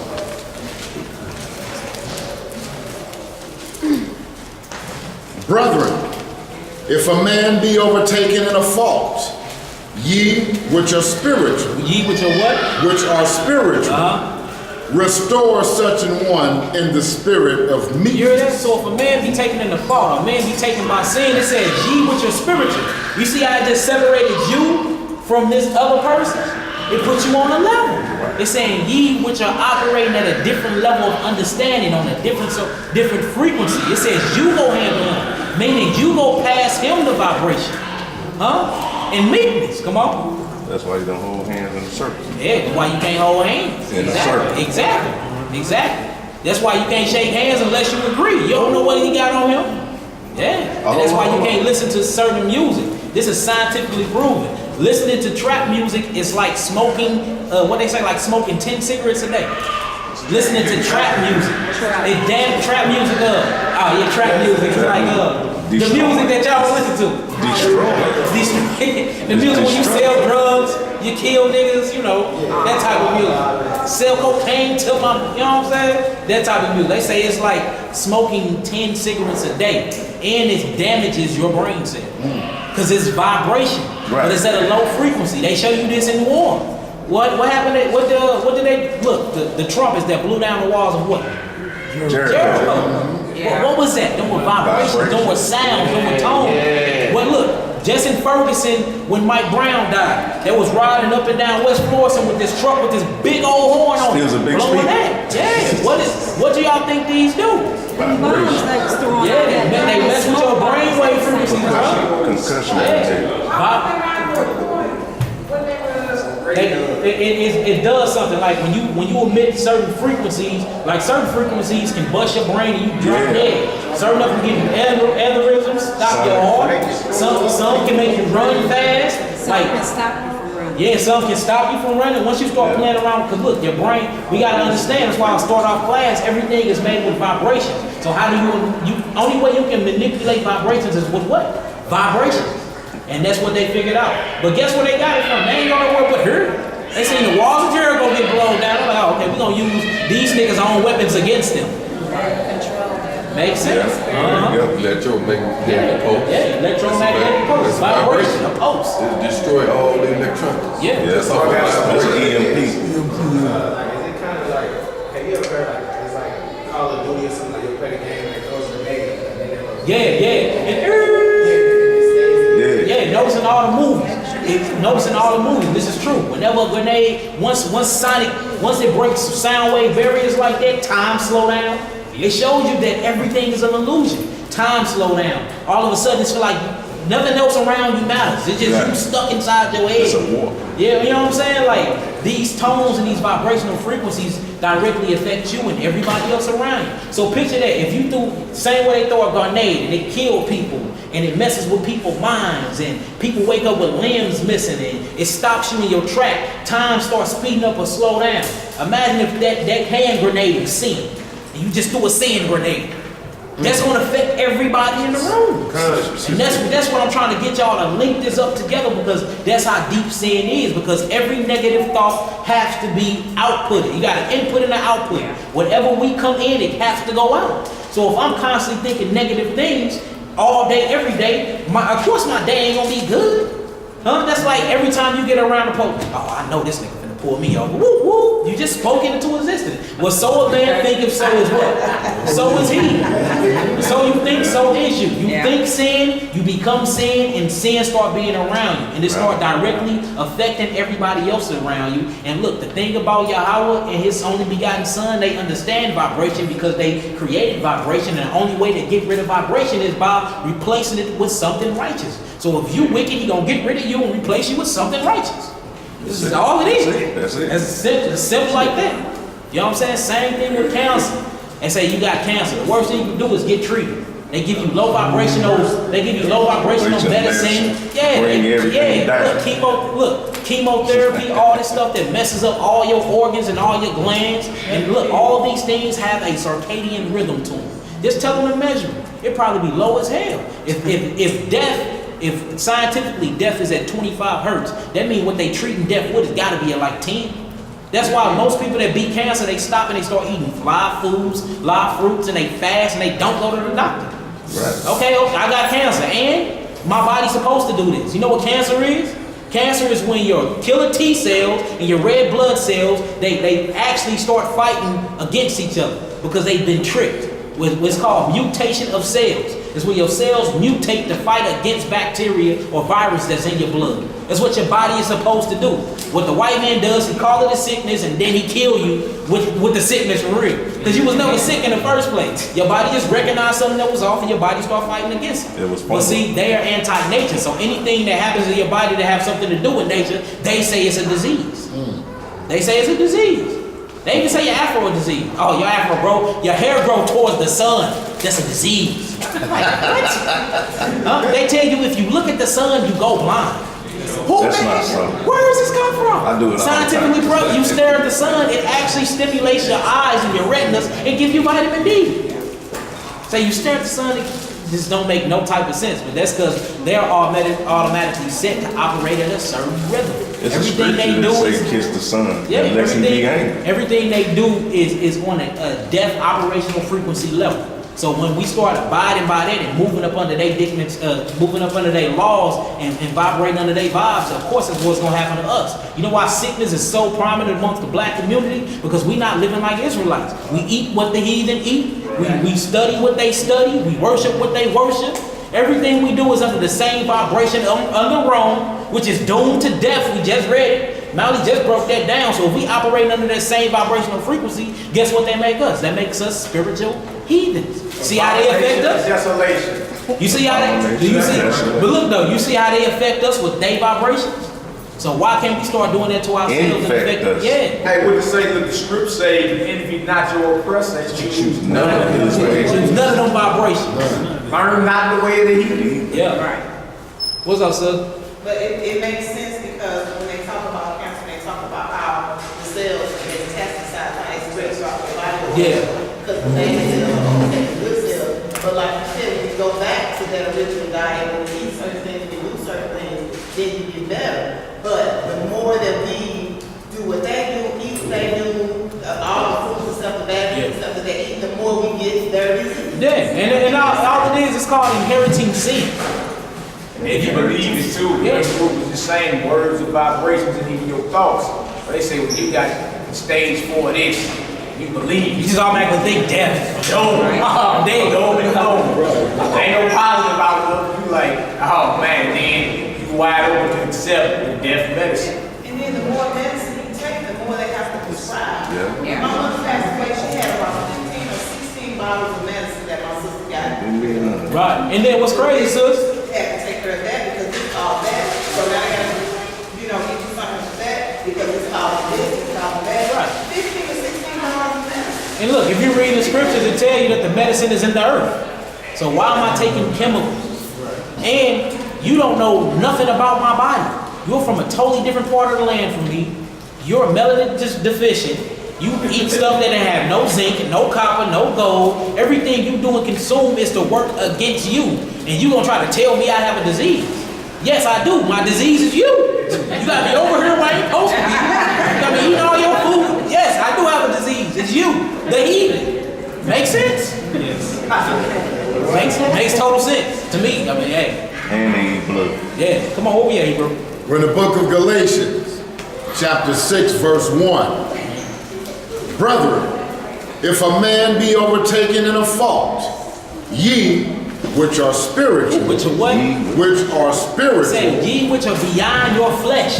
You that not control your flesh, your lust, ye that are operating on a higher frequency, what? restore such an one in the spirit of meekness. Hear that? Restore him. To restore something, you have to give something back something. That's a transfer. You gotta restore something like you have a car, you restore your car. Your car was beat up, you wanna restore it back to its original way. You take off all the old parts and you do what? You put new parts on it. You polish it up and it's restored. Now the value of the property goes up. We're supposed to do the same thing to each other. You see a low vibration, call it out and give him something to replace it with. That's like us, we be taking away all these holidays, but we don't put no holy days in. What they gonna do? They gonna go right back to the holidays. Same thing with energy. Come on. Considering thyself, lest thou also be You hear tempted. that? Lest you also be tempted. Come on. Bear ye one another's You burden. hear that? Bear ye one another's burden. Remember we was talking about that 528 hertz, which is that love. I'm finna show y'all how this is the cure to all things. Love. For God so what? Loved the world, he gave his only what? Begotten son. And through him, we have our atonement. Through him, he took away our what? Low vibration. Same way we do to each other. That's why he keeps saying, look, there's no two greater commandments than these. All the commandments are some than these. And it's always love God and love your brother. Yeah. Because the thing is, if I love you, I'm not going to be offering you stuff that's going to kill you. If I love you, when I pull up, I'm not going to be playing bust a nigga head to the white meat and kill his mom. Why do I want my brother to even be thinking that? If I love you, I'm not going to steal from you. If I love you, I'm not going to be trying to get on your woman. That's your woman. If I love you, I'm not going to covet what you have. That's yours. Show me how to get money if I can do it the same way. If I love you, I'm not going to lie on you. See, all these things heighten the frequency that we share. They say birds of a feather flock together. That is real. Huh? The Most High said, separate yourself from wickedness. It said, you see wickedness, you turn around and go the other way. Right. I ain't got nothing to do with that at all. So why are you entertaining these certain vibrations? Because you don't understand what love is, and you don't understand yourself, and you don't understand energy. And that's why we so subjected to ourselves, because we don't even understand ourselves. We don't. We think love is, you know, I missed you. I ain't seen you in a couple days. I need a hug, I need a kiss. You think love is candlelight dinners and rose petals. You know what I'm saying? Love is changing the frequency. Love is being renewed in the mind and spirit. Love is being governed by the universal law called the 10 Commandments. This automatically puts your spiritual brain at a certain megahertz. And it's a beautiful thing, because then you get to see into the spiritual world. You get to come up with dope lessons. You be the one that be spitting some stuff, and they be like, how the hell did you even come up with that? Oh, because you're not operating in the norm at this point. You're not operating on a human being level. You're in contact with celestial beings. You hollering at the heavens. But you can only do that is when you're healthy in mind state. And the thing is, you can't be healthy in mind state, but weak in the flesh. Don't even go together. Come on, you bro. Bear ye one another's burden, and so fulfill the law of Hamashiach. Yeah. For if a man think himself to be something, when he is nothing, he deceiveth himself. Man, this plane cut and dry. I gotta break it down. You think you be something when you nothing, you deceive yourself. Because at the end of the day, the fool, the rich man, the wise man, and the poor man all got one thing in common. And what is that, y'all? Death. This is what it is. So they ain't fit for the kingdom. Come on. But let every man prove his own work, and then shall he have rejoicing in himself alone, and not in another. You say that, and not in another. You're not vibing off of somebody else's frequency. You're not going and glorying in another man's flesh. You're not putting on another man's armor to go to war. You battle test and approve your rate. You ready to go to war yourself. You operating at another frequency, and then it's the ping pong game. It's like the internet. Y'all know how the internet work? It's a spider web of this invisible energy, and it ping pong off towers.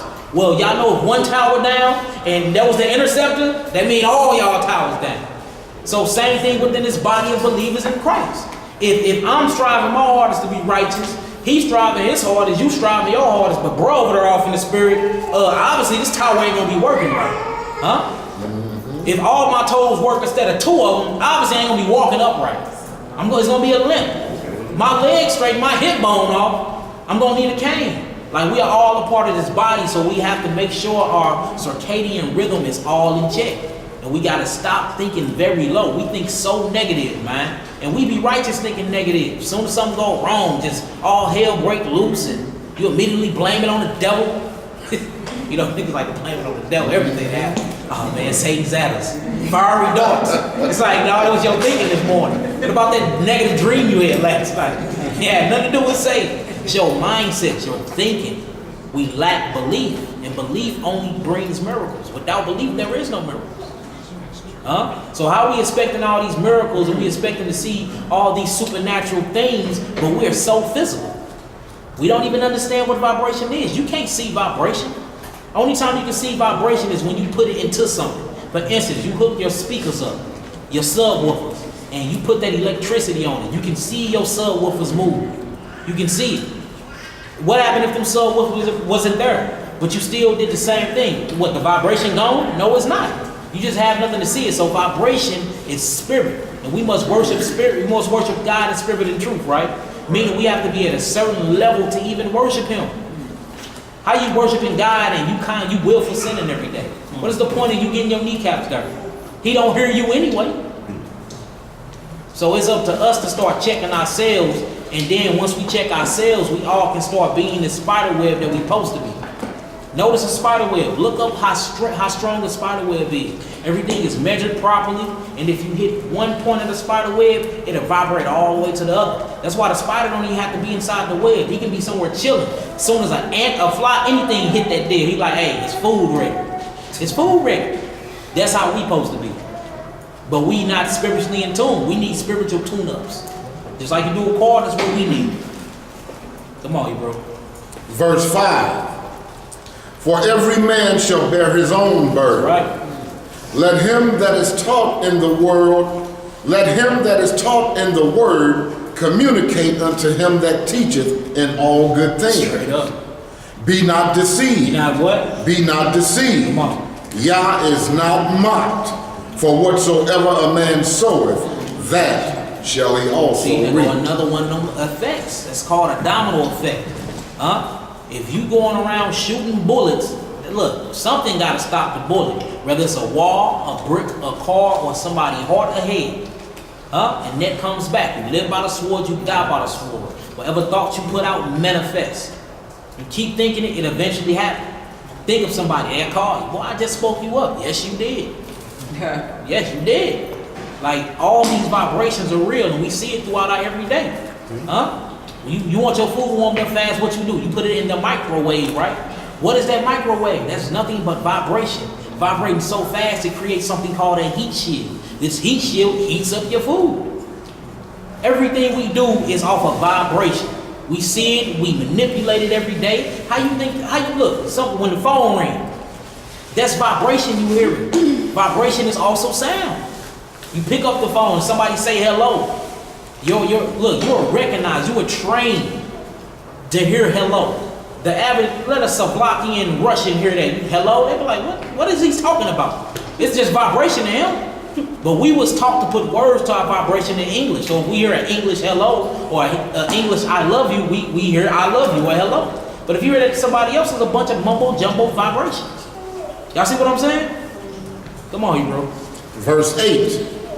For he that soweth to his flesh shall of the flesh reap corruption. You hear that? So if you always operating in the flesh and always sticking with your flesh, that's what you're going to inherit.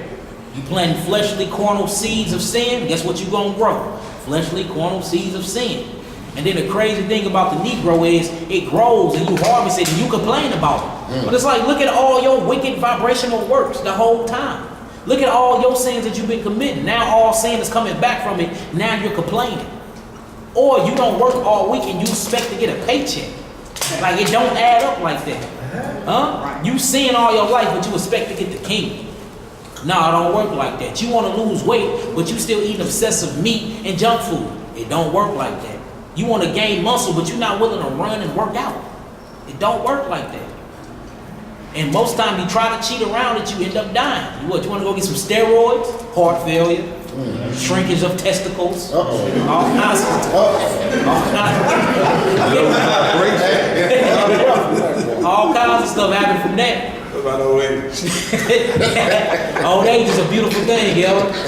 I hope I live to be y'all age. The way we dying off. But even that starts with thinking. If you get out, you ain't in the streets busting Negroes' heads and selling dope and gangbang, you might just happen to live late. You know what I'm saying? You might age might be added into your life. Like, everything starts with a thought. Everything, our whole reality is formed by the way we think. That's just what it is. You got that crazy messed up job is because you were not thinking beyond that crazy messed up job. Because if you was thinking beyond it, you start working towards what you think. You work towards what you believe, right? So if you believe that you're great, eventually you'll be great if you're not great already. You can do anything if you put your mind to it. It sounds cliche, but it's real. It's real. Once you start realizing all these people that have success in anything, they say they visualize it. They say they work towards it. Now all of a sudden, the thing that they was visualized became their actuality and reality. Like they manifested and walked straight into this different realm of reality. So if they can do it, why can't we? Same way with the kingdom. See the kingdom and do what you got to do to get there. And we know the guideline, fear him and keep his commandments and love your brother. Is that all? No. Is that all? No. All right then, so what are we doing here? Come on, bro. But he that soweth to the Spirit shall of the Spirit reap life everlasting. You hear that? So if you putting all your work in the Spirit, that's what you're going to reap. But if you putting all your work in sin, that's what you're going to reap. And the wages of sin is what? Death. That's what it is. So we see directly what happens to yourself if you sin. It brings on sickness, disease. And with disease come death. That's the ultimate end of disease, death. Unless you stop sinning and go forth and sin no more, and you are what? Healed. We see Christ do that all the time. He healed people and he told them, don't be sinning. Go forth, sin no more. Meaning, you were sick because you were sinning. So we see a lot of people going into these doctors and they have cancer or all these STDs and HIV and all this crazy stuff going on, but behind it is actually sin. Years and years of sin that then finally attacks you. That's all it is. And when you change your mindset, you change your blood, you change your DNA, you change your actual healthy structure, you change everything about you. All off your mind. Because your mind is vibration. And anything to do with vibration can be manipulated. Because it's nothing.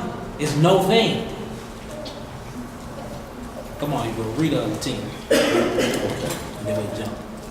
Verse 9. And let us not be weary in well-doing, for in due season we shall reap, if we faint not. As we have therefore opportunity, let us do good unto all men. He says, let us do good unto who? All men. If you have opportunity, he says, let you do good unto all men. Because you're passing on that love frequency, that 528 frequency. You not feel good at that frequency?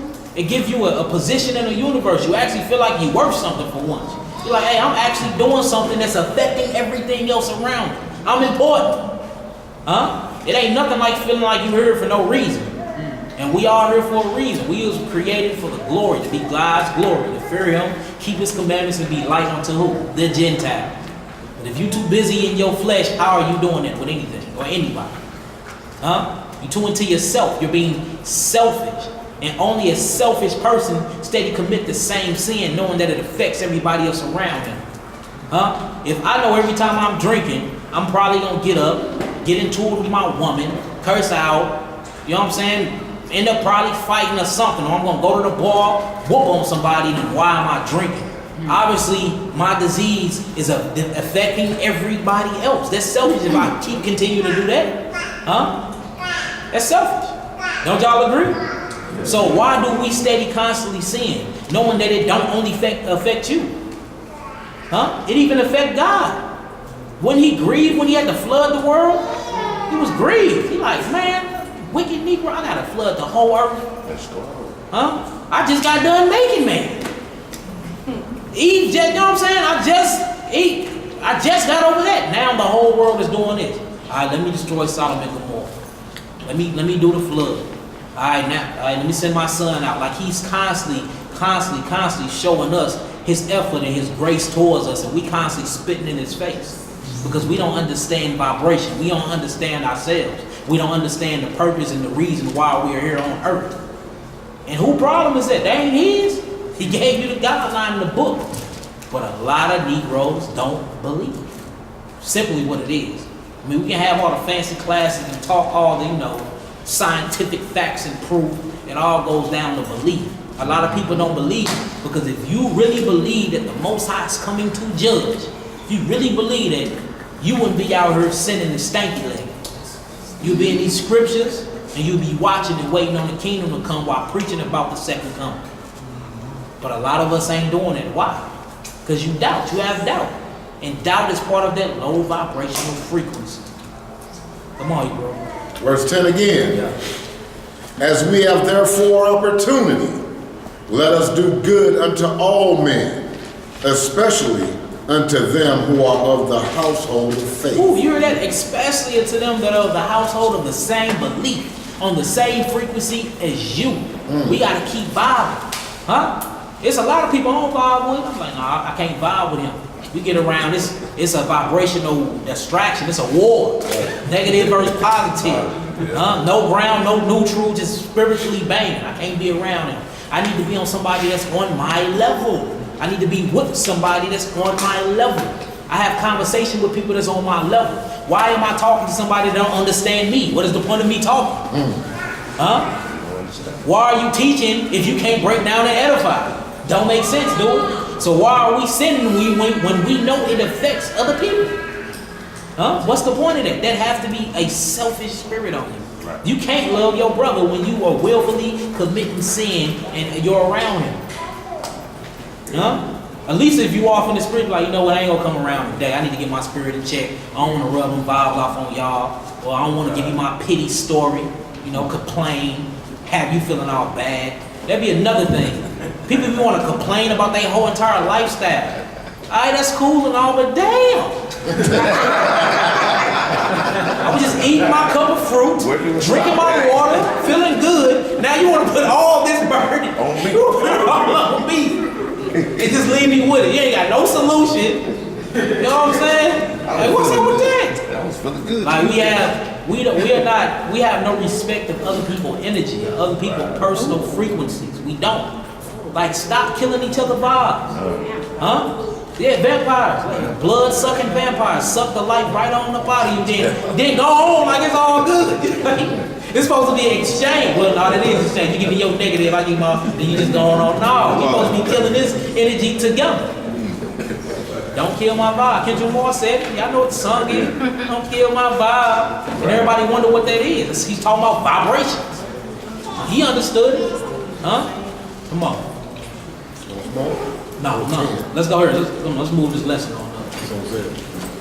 We're going to get it. So look, that's on yourselves. Molly, write these down. Jeremiah 5, 20 to 25. Deuteronomy 30, 15 to 20. Them are for sins that directly affect you. Yeah, Jeremiah 5, 20 to 25. Deuteronomy 30, 15 to 20. So that's the cause and effect for self when you sin and you have these low vibrational thoughts. This is something that happens directly to you. But remember, it's a ripple effect. You hear me? That grenade ain't only gonna blow your hand off. They got like a 50 to 100 mile radius on it. You dropping bombs, everybody's affected. So we're gonna get into the ripple effect and see what happens to others when you sin. Let's go to Romans. Romans 5. Romans 5, 10 to 12.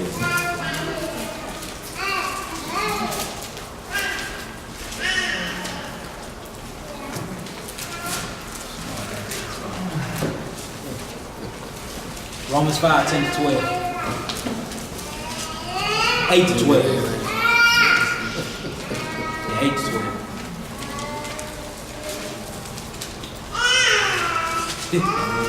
Put that little back of me over there. Yeah, she back there singing some hymns, some heavenly songs. Romans chapter 5, verse 8. Let's start it at once. Let's do it. There you go. Romans chapter 5, verse 1. Therefore, being justified by faith, we have peace with Yahweh through our Lord Jesus Christ. You hear that? So you see what comes with operating at this frequency, peace.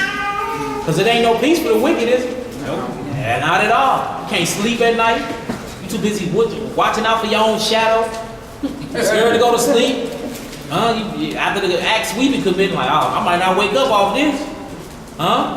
So you see that it ain't even peace. You don't even have peace of mind when you operate at this low frequency. And then when you real unhealthy and you sinful, you be feeling whack. You just feel whack. Like, man, who am I today? I just don't even feel right. You get a metallic taste in your mouth. You're dehydrated. Lips got wrinkles in them. Blackheads all over your face. Like, man, this is sin setting in. That's sin. For real. Like, when you ain't feeling good, your body showing. Always coughing, hogging up loogies, mucus all in them. That be for sin. Because when you feeling good, don't none of that stuff be happening, do it? You feel good, you want to put something on the grill, you want to be around people. That's that high frequency, that's that love frequency. You want to reunite with your brother. And when you feeling off, you be feeling whack as hell. You don't even want to show your face. Like, where you been for the last couple months? Been wobbling in your own spit, Been doing some sinning. That's what it be, y'all telling me. I know this person from my own experience. Come on with it. Verse 2. By whom also we have access by faith unto this grace, wherein we stand and rejoice in hope of the glory of Yahweh. That's right. And not only so, but we glory in tribulations also. You hear that? So when you at this vibrational frequency, when you operating in this realm of faith, and you know that Yahweh got your back, and you believe in a Mashiach through and through 100%, it's saying whether it's sunny days or dark days, in your head is still sunny days, because you rejoicing. You rejoicing, it's all good, because you know that a rest is coming, where it don't get dark. There's no such thing as a dark day in the kingdom. This the frequency we need to be operating on. This is what we need to be spreading and showing to other people that's in this congregation and to the wicked. Come on. Knowing that tribulation worketh patience, and patience experience, and experience hope. You hear that? So all of these things are attached to this 528 frequency. You got hope, you got rejoicing, you got patience, you got faith. Kind of sound like the fruits of the Spirit, So a person that's operating in this is operating in love. And that's what the first fruit of the Spirit is, what? Love. Makes sense. Come on. And hope maketh not ashamed, because the love of Yahweh is shed abroad in our hearts by the Holy Ghost, which is given unto us. So love is given through the Holy Ghost, which is given unto us. But the only way you're going to get the Holy Ghost if you operating in the realm that you need to be operating on, keeping these commandments, and you was meditating on these words. Who was doing it? And if you all doing it, and you saying you are, then we need to see love from you. Ain't no question you got to answer out loud, but if you got your head in these books, you keeping these commandments, you supposed to be showing forth that, and showing that through your brotherly love, your sisterly love. And these are things that keep our vibration high amongst each other. Come on. For when we were yet without strength, in due time Christ died for the ungodly. You hear that? Yet without strength. I always talk about it. Remember, we was talking about that weakness. Now without strength. But who restores this energy and give us back our strength? Who restores this energy and give us back our high vibrational frequency? Christ. Because he came and took it from us. He took our burdens. He took our negatives and gave us positives. And then we turn him around and go negative again? That's spitting in his face. You might as well take him and put him back on the cross. You might as well be just like them filthy heathen Romans that took him out. Or be like them sellout bootlicking Negroes that helped put him on the cross. See what I'm saying? So when you operating at these vibrational frequencies, know the spirits that's attached to them. Know that it ain't nothing like we always, like when we go science, we just be thinking about sciences and not trying to link it up to the Bible or think about the spiritual aspect part of it. That's all science is. It is the Bible. It is God. God created science. He is science. Science is within all of us. All science is something that you can test, observe, and come up with a conclusion. And we can do that to sin. You test sin. You sin, wickedness come from it, you get sick, most time you die. Boom. You test it, observe it, you see the outcome. Same thing with righteousness, same thing with your thoughts. I remember being a little boy, and I always was scared to flip. Always. I used to be real good at acrobat. I'm talking about dope notes, all that. I got about like 14, doubted one time in mid-air, came down on my neck. Boom! I was landing all my life. But that fear got in me, that doubt got in me, them low vibrational frequencies. And what I used to do, I couldn't do it no more. So if that happened on something minute as that, think about on a grand scale. Everything we do affect everybody. Just like parents of households. You're the cook of the house. You the one provide the food. If you feeding yourself unhealthy things, of course you feed it to your children. So then when everybody's sick and all diseased up, your thoughts affected what? The whole household. Everything. I mean, down to the littlest things. Down to the littlest things. You know gas need to be in the car, put gas in the car. Because so you let you be on the highway and run out in the middle of the highway, then what? It's rush hour traffic. Everybody late to work. All because of you and your thoughts, your vibrations. Little stuff. Like little bitty things affect everybody. And all thoughts start with thoughts. Because before you speak, before you read, before you do, before you move, it all comes in a thought form. It all comes in a thinking process. And these are vibrations.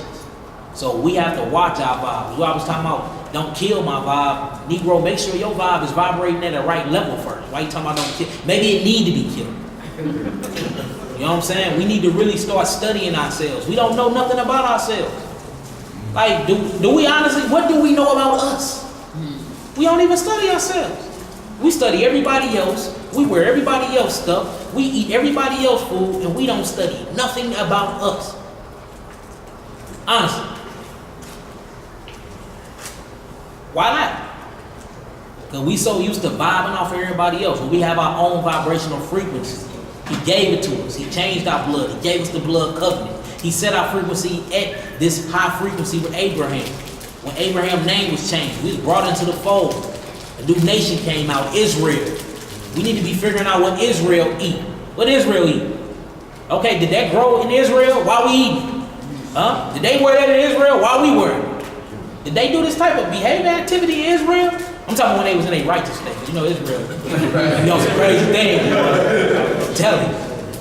But like, why we not thinking like that? Why we not trying to be sons and daughters of Elohim?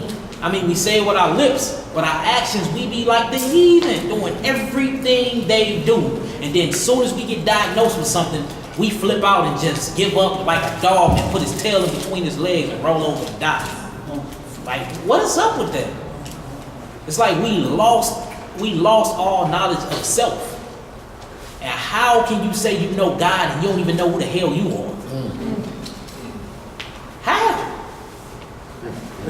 And we got the power because everybody want to be us. Yeah, but but they don't want the curses to come with being us. We too busy being everybody else though. Too busy being everybody else. Too busy. The same. Like for instance, how can you claim you conscious, but you'll walk in here with a blind wig on? But you conscious though. With a blind wig, it don't add up. How can you claim you conscious, but you will stuff a Big Mac juicy human meat burger from McDonald's down your throat?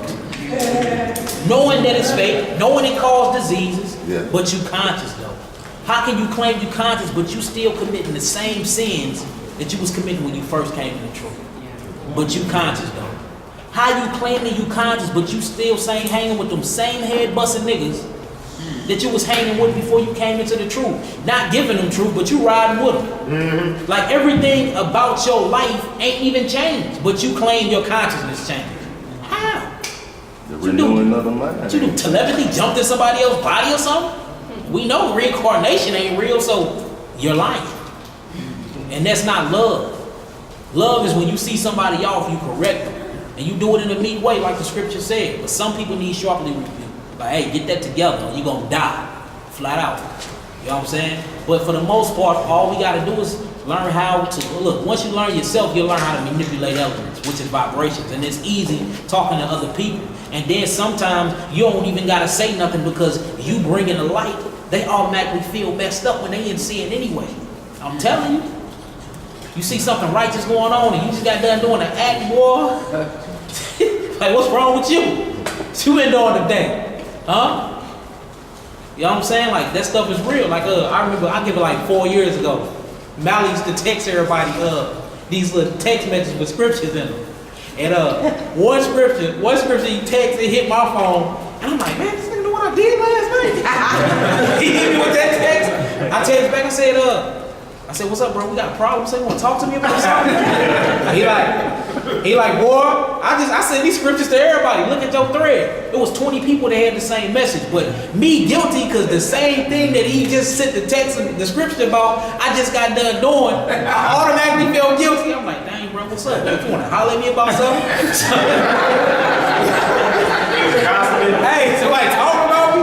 Like, how you know I broke a commandment last night? You know what I'm saying? Hey, crazy, man. Just show you them vibrations, though. You know what I'm saying? Everything is about energy. Everything is about vibration. And if yours is not operating at a certain frequency, you are sick. You are a work of darkness. It ain't no between. Come on, Hebrew. For scarcely for a righteous man will one die, yet peradventure for a good man some would even dare to die. Right. But Yahweh commendeth his love toward us. You hear that? They're going to love again. He commended his love towards us. And he loved us so much, he say, look, the least y'all can do is love each other. I give y'all 528, you need to be sharing the same thing. It's a certain frequency. And this thing grows stuff. Look, they actually start doing this with plants. Look this up, y'all. It's called healing plants with music. and they play it at a certain frequency and tone, and a plant that have a broken leaf, it'll straight heal itself and grow faster. And they usually do guitars and saxophones and pianos, and they'll play it at a 528 frequency, hertz of frequency, and the plant grows. And your body is a chemical plant. You have limbs like plants do. You have water, you need water. You're made of 75% water like plants do. Plants breathe in carbon dioxide, but they breathe out oxygen. You breathe in oxygen, but you breathe out carbon dioxide. Man. Plants actually get rid of waste called soil. You get rid of waste called boo-boo. Everything. Plants grow from the ground. You were created from the dust of the ground. So isn't you a plant? So if this type of frequency and these type of vibrations heal the plant, can't the same frequency and vibration heal you? So why are we listening to crazy music? Why are we thinking crazy thoughts? Why are we still sinning? We see the cause and effects of everything else around us, but we put ourselves out of the situation because we don't believe.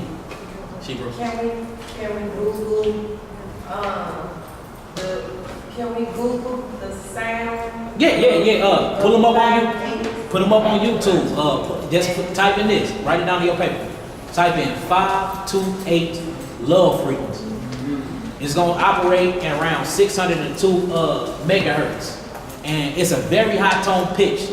And this very pitch, they say, is the actually circadian rhythm of Earth. Then you have a different one that's of the universe that equals up to 9. We know that 9 represents the number of truth. Like everything goes down to number. And these 22 letters, these 22 numbers, like everything matches up. So like, 528, no, this write down 528 hertz, the love frequency. And it'll show you, they'll show you them growing stuff with it, healing. Y'all ain't never heard of tonation healing or sound healing, vibrational healing. All of this stuff is real. I go to sleep listening to some of them. Me too, bro. We have it playing in the I know background. some of the Hindis use iron and they just hum it out. Yeah, but see, but that all of that's Hebrew. All of that's Hebrew. All of it is. They stole all of that knowledge from us. And they using it and healing themselves and they people with it. And we look at it and look at it like it's taboo and laugh at them. When we niggas dying left and right. From cancer and all kinds of made up diseases. They don't go to the doctor. They don't go to the doctor. We do. Like they took our knowledge and they took everything from us and we steady going to the heathen for everything and they going to us for our knowledge. And it's healing them, but we dying. You don't see them over there eating chickens at an excessive rate like we do. Look, it's so many, we eat so much chicken in America, there ain't no more real chickens out there. They cloning chickens and making them and we done ate all the real chickens up.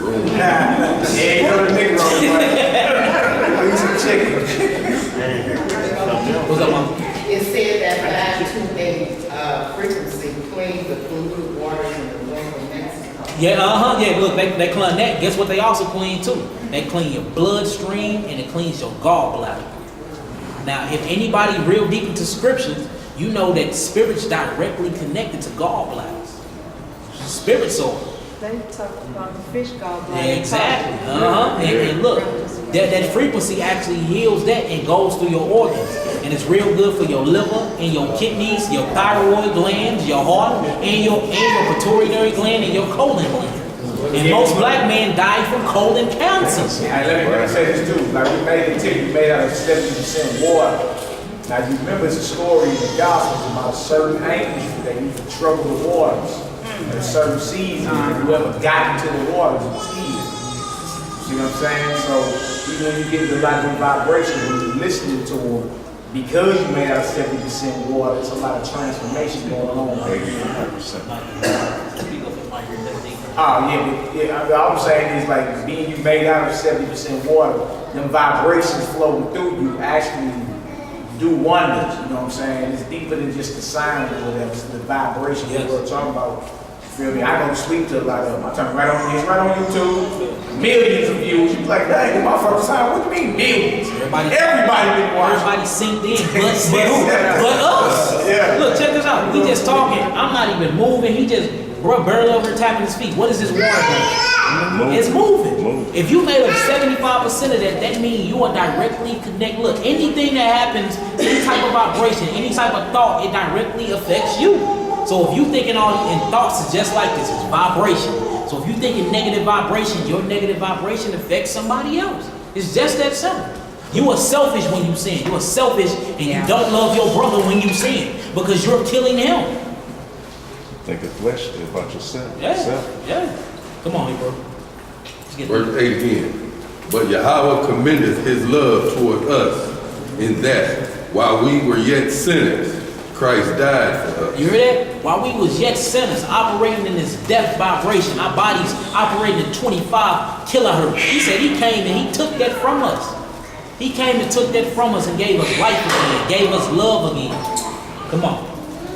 Much more than being now justified by his blood, we shall be saved from the wrath through him. Oh, praise. Come on. For if, when we were enemies, we were reconciled to Yahweh by the death of his son. You hear that? Because we was enemies. Remember, we was the two-bit whore. Sleeping with everybody that walked past.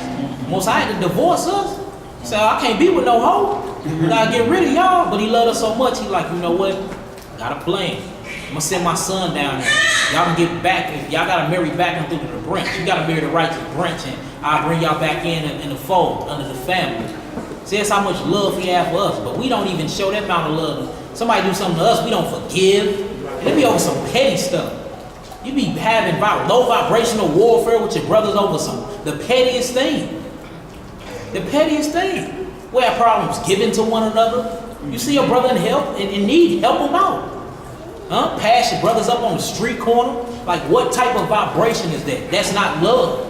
Because love is giving. For God so loved the world, he gave his only begotten son. It said, husband, love your wives.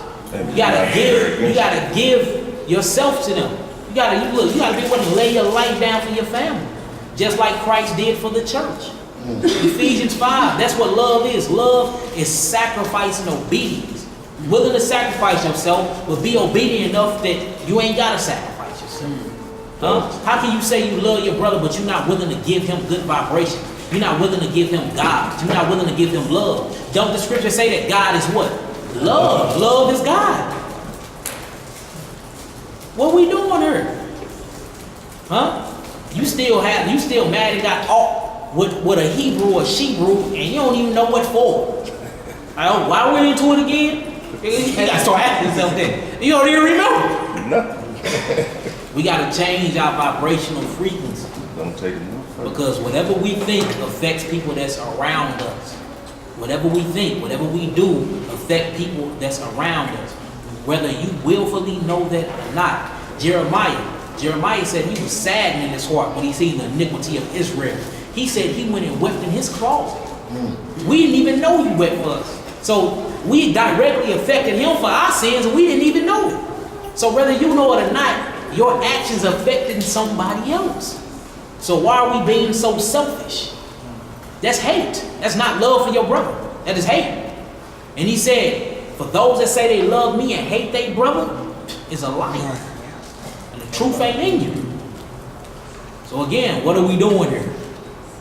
So that's the wisdom the knowledge bringing about the wisdom, and the wisdom bringing about the great sorrow, right? Yeah. Basically, sum it all up, yeah. Verse 10. For if, when we were enemies, we were reconciled to Yahweh by the death of his son, much more being reconciled, we shall be saved by his life. We shall be what? Saved by his life. Come on. And not only so, but we also joy in Yahweh through our Lord Jesus Christ, by whom we have now received the atonement. Come on, here it goes. Wherefore, as by one man sin entered into the world. You hear that? By one man, sin entered into the entire world. Now tell me that ain't no cause and effect. One man. We all gotta die because of one man. You telling me that transgression ain't affected us? This is thousands and thousands of years. Huh? Me and Molly be working. As soon as that sweat hit our brow, the whole hour, what have thou done? What has thou done now? Like we working in the heat, mosquitoes biting you all on your ass. We no mosquitoes in the garden of God. We got mosquitoes, ticks, huh? Thorn bushes. We just had to remove some thorn bushes. Pricking you all in your side, your arm, one grabbing my leg. I'm like, oh Adam, what have thou done? He did one sin and it affected us till this day in multiple ways. We get pricked by thorns, we sweat, we get hot, mosquito bites and all kinds of stuff that didn't exist then. We got all that, then after that, we died. And they show you the magnitude, because whenever any of those things happened to him, when he first felt them, he tried to kill himself. Yeah, if you read it, well look, read the lost books, Adam felt that heat. He felt that heat, he said, what type of heat is this? Yeah, y'all gotta watch it, read the lost books. Adam finally felt that sun, he like, man, so this what he meant in that Galatians 3? Yes, you wanna sweat from the brow of your face. Yeah, there's such thing as mosquitoes now. Huh? Yeah, you boo-boo now. You have to take dump because you're not eating angel food no more. Everything changed from him sinning affected everybody else. So if that happened to him, what about us? What? We're different? Is we different? No. Come on, bro. Wherefore, as by one man sin entered into the world, and death by sin, and so death passed upon all men, for that all have sinned. Come on. For until the law, sin was in the world, but sin is not imputed when there was no law. So look, when there is no law, there is no sin. Right. So if you operate above sin, then you operate on the lawly level where your vibrations is high. You're not being affected by it. Shalom, family. Come on. Let's jump. Let's go to Romans 14, 11 and 13, and then we go to another category. And we'll finish this lesson off right.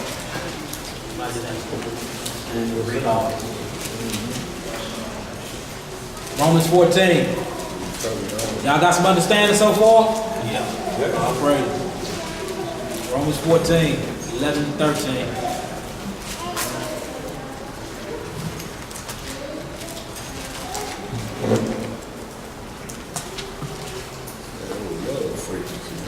Love frequency, 528. What we need to be operating on. Romans 14, 11 and 13, y'all. Romans chapter 14, verse 11. For it is written, as I live, saith the Lord, every knee shall bow to me, and every tongue shall confess to Yahweh. So then, every one of us shall give account of himself to Yahweh.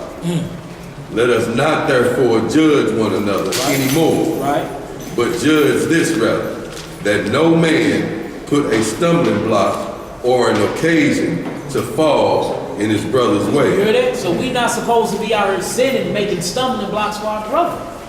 You hear that? He said, look, you don't need to be worried about nothing else. You need to be worried about when you around your brothers and when you amongst yourself, you're supposed to be operating at a total different frequency, a high enough level. When they see you, they feel love. When they see you, it makes them want to keep the commandments. When they see you, it makes you want to do right. Not when they see you, it makes them want to go bust some niggas' heads, go get drunk out their mind, get high out their mind. It's saying we're supposed to be examples for one another. And the only way we can be examples to one another if we love one another.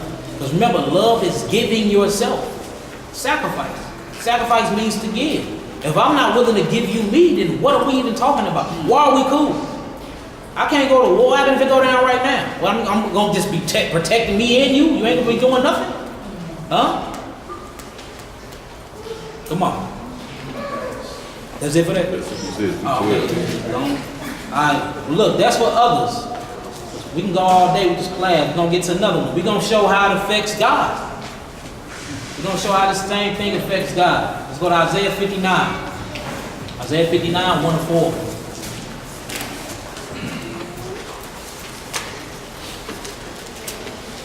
So we see that sin and this low vibration directly affects you. We see now that this low vibration directly affects others. Now we finna see how it affects the heavens. It affects the Most High. Yeah, Romans 14, brother. And Romans 14, 11, 13, write down 1 Corinthians 12, 12 to 27. Romans 9, 1 to 3. 1 Corinthians 12, 12 to 27. Romans 9, 1 through 3. That's how your sin affect others. Your low vibration affect others. Now we finna get into how your sin and your low vibration affect the heavens. It affects God. We already know. We don't need to hit the one about how he grieved because he had to get rid of everybody on earth for sinning. He had to flood the earth. So we see that Most High have his emotions. He get angry. Isaiah 17. He said we have kindled a fire there. He's angry at us. Well, we kindled a fire in him. We see that he get jealous. He's a jealous God. We see that the heavens rejoice. He asks Job, where are you? When the sons of the morning, when the morning stars and the sons of God shouted for joy. So we see that it's joy in the heavens. When a new member is gained into the faith, they rejoice. They also feel pity too.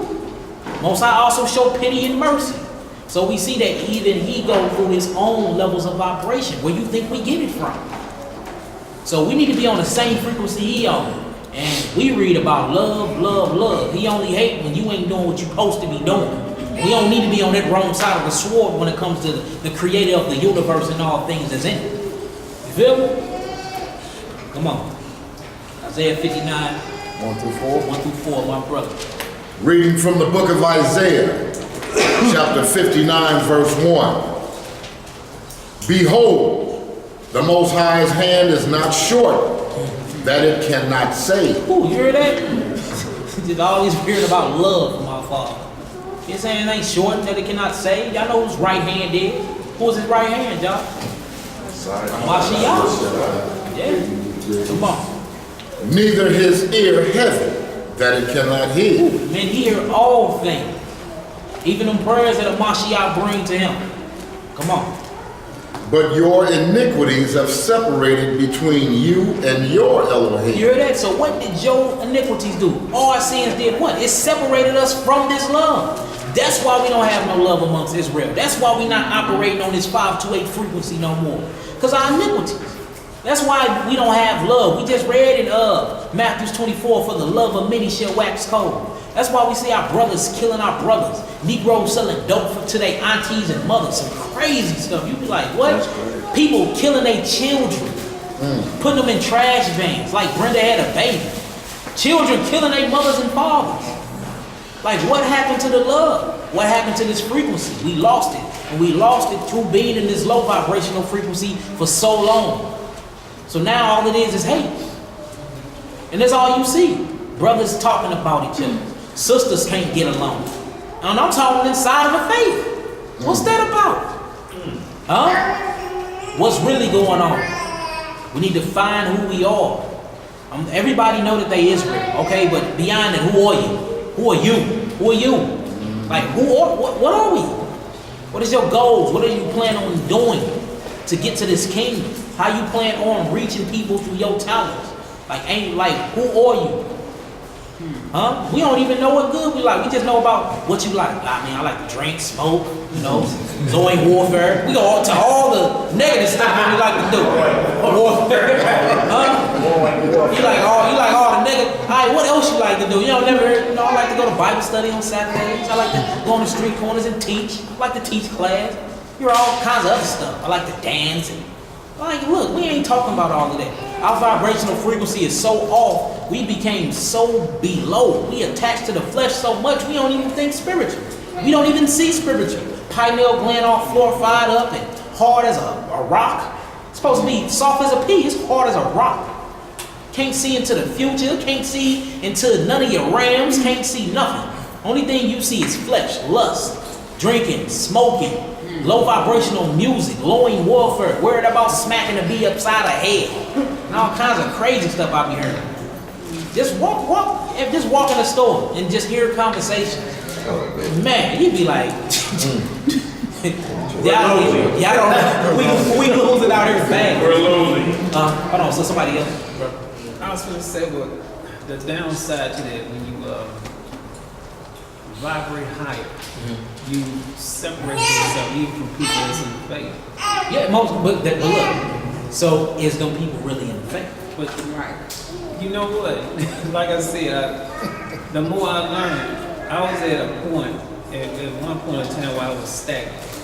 But when we started to see that there was more, especially when it came to the Messiah, we did elevate higher for the people in the faith that were with us. Yeah. But I mean, same thing. Like when you start off in truth, I used to be around non-Messianics and all that. The same thing with you.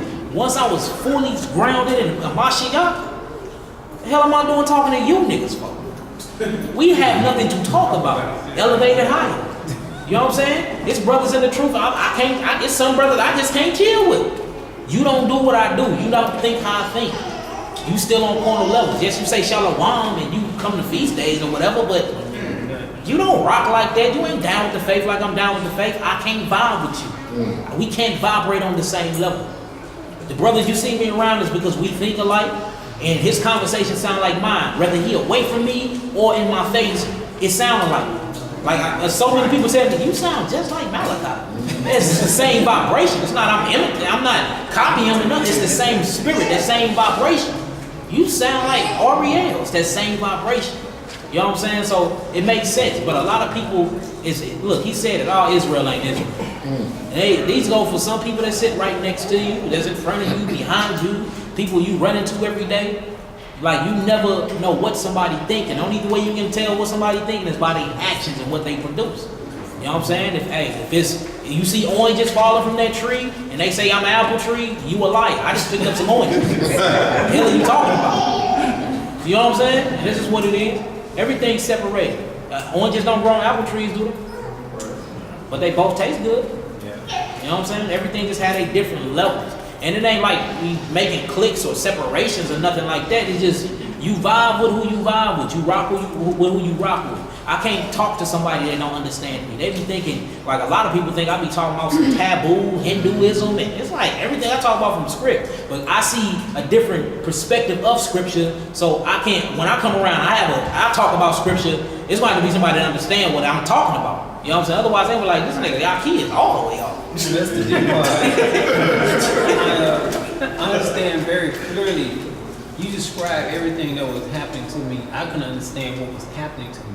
Yeah. And I was praying and asking God to show me, and dude, you just broke completely everything. I mean, I understand just like it was. You just kept gas. Look, this how it be. It's like a race. 10 cars, everybody fill up. But some people put 10 in their tank. They don't want to invest in a Mashiach like that. Some people put 15. They cool, but they like, I ain't finna put all mine. Then you got some people like me, I go all out. I'm putting 120 in a tank. I'm gonna fill my tank up so much, I gotta go back in the gas. They tell me, give me my change back. You know what I'm saying? When you fill up, you got the change left over. Yeah. So when this race gets started, the one that put 10 in, he's running out of gas. So as he hit the next block, one that took 15, it looks good. Give it a year or two, he's out of gas. But then you see, you still moving. But when you get on that level, you start seeing other brothers like, oh, you must have filled your gas tank all the way up too. We can vibe, we can rock, we on the same level. Again, not separating nobody or saying people are stupid and some are smart. I'm just saying, like, your words and your belief is what mold and shape your wisdom and your understanding. And this is what it is. It's all about vibration.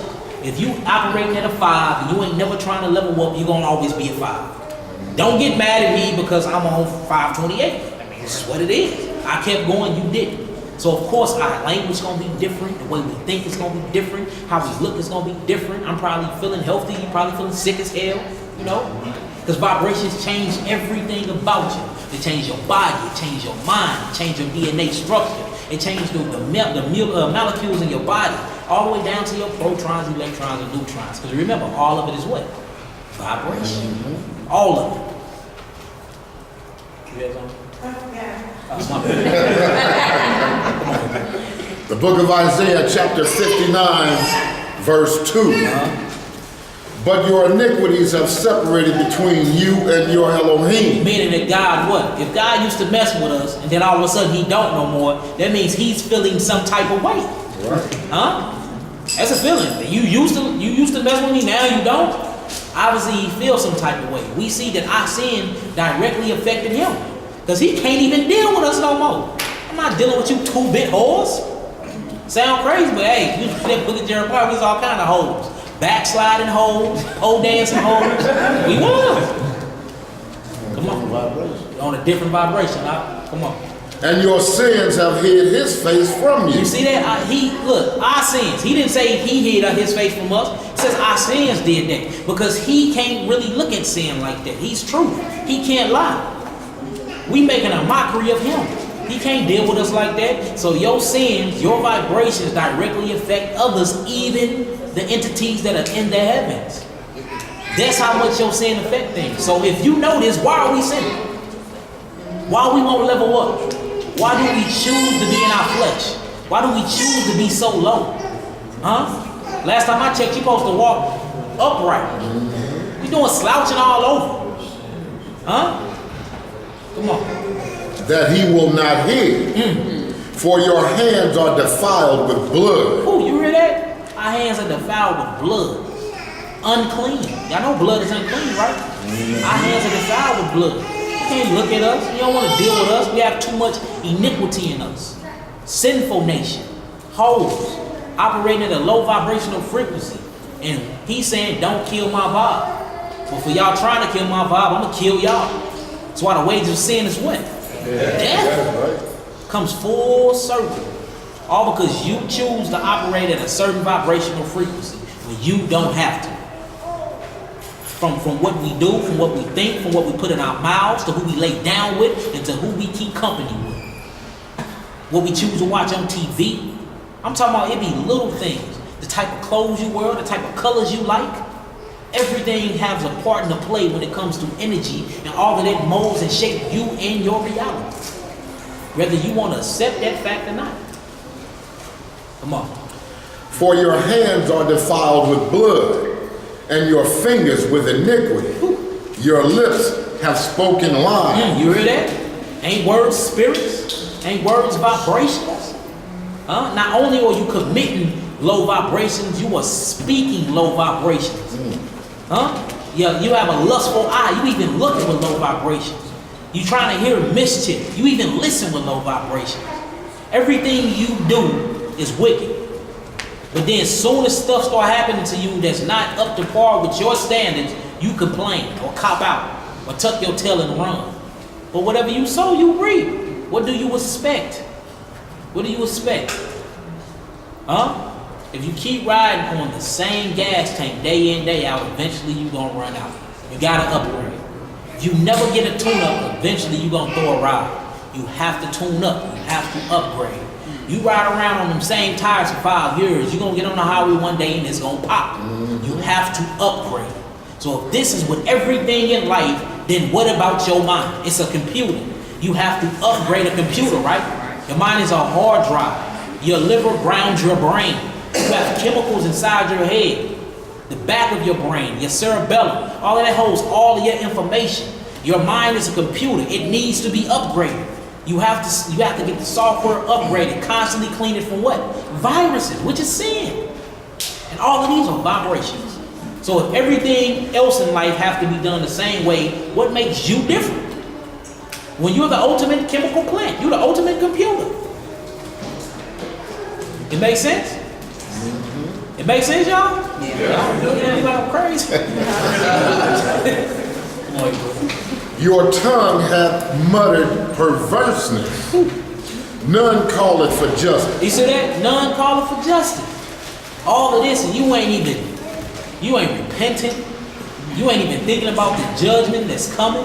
Don't care. You don't even care. You cool at operating at a sick, low vibrational frequency. It's cool to you because your body you used to being drained.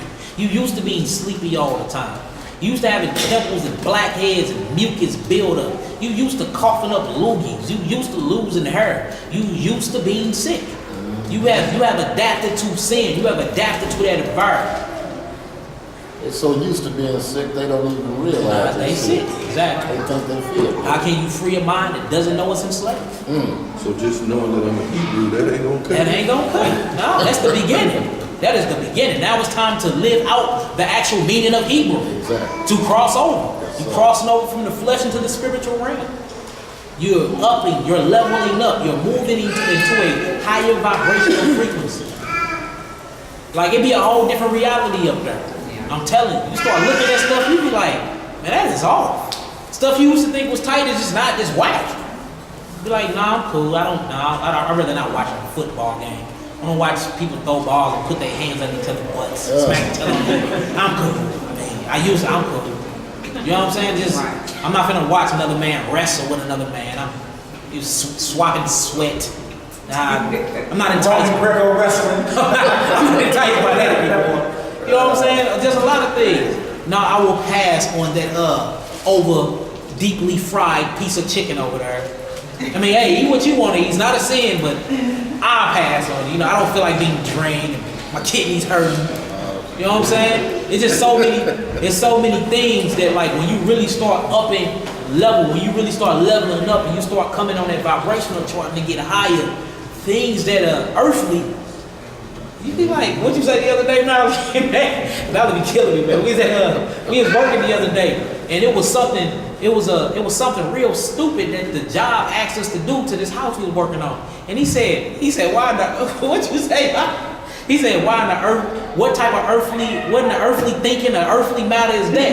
And I got to bugging up because it's like, what kind of earthly sense does that make? What type of earthly sense does that make? You know what I'm saying? Or, you know, these are earthly matters. Yeah. So like, once you really get on level, you start saying stuff, it's like, man, like, why is we worried about this earthly stuff? Yeah, they want us to take a gunner down and put it back up. It's already you. What type of earthly sense does that make? What earthly sense does this make? You know what I'm saying? When you start operating on different levels of frequency, stuff don't be beneath you. It's just you be beyond it. You know what I'm saying? It don't be beneath you because you ain't no better than the next man, but you beyond them. You beyond them now. So it ain't like you looking down. You just too busy looking up to look down. Feel what I'm saying? So it ain't like we down in anybody. We just too up to look down. Why would I go back? Right. What happened? Look, Lot's wife turned back and she turned into salt. Crystallized carbon. She's fossilized. She's done. I'm not trying to go back there for her. Like we have to start really understanding ourselves, understanding how our mind works, understanding how we think, understanding the gateways to our thinking, and understanding what God loves and understand what we hate. Yes, we know we hate sinners, but what really is sin? Because if we really need to start getting into that and really meditating on that and stopping ourselves from doing these things because it's selfish. Because the more you sin, the more you affect who's around you. And that is selfish. And Christ wasn't selfish, he was selfless. That's why he died for all of our sins. He died for these very same low vibrations. So whenever you sin, you put them back on the cross. And anybody that had a hand in that is not seeing the kingdom. And you doing it again, all right? We really need to start studying ourselves. Like, who are you? Like, we all get, like, look in the mirror when you get to the house and really ask, like, who the hell am I? Like, for real. Like, do y'all ask yourselves that? Honestly. All we do is, I'm Israel. Okay, and what does that mean? Who are you as an individual being a part of Israel? Where are you at in your relationship with Yahweh Shah Mashiach? Where are you at in your relationship with God? Where, you know what I'm saying? Yeah, like, where is you at? Where is your alliance with him? You might be a full-blown enemy to the Most High. Out here, skinny-legged thinking you all buddy-buddy with him. And he, the whole time, he's like, Negro, you was an enemy. Right. Huh? Right. Like, for real. Living the illusion. Yeah. Come on, let's jump, big bro. Let's go to Psalms. Let's go to Psalms. Psalms 95, 9 and 10. We're gonna get a couple more, and we're gonna go and get up out of here. Yeah, Psalms 95, 9 and 10, bro. We all good so far? All right, yeah, anything that don't sound right, let me know. I got a question. What's up, my brother? Is that the idea is that the same idea of Genesis? Yeah, the land of Pioneer. Yeah, same thing. Yeah, same thing. On a spiritual level. Remember, there's over 70 different understandings of Scripture. That's one of the understandings, yeah.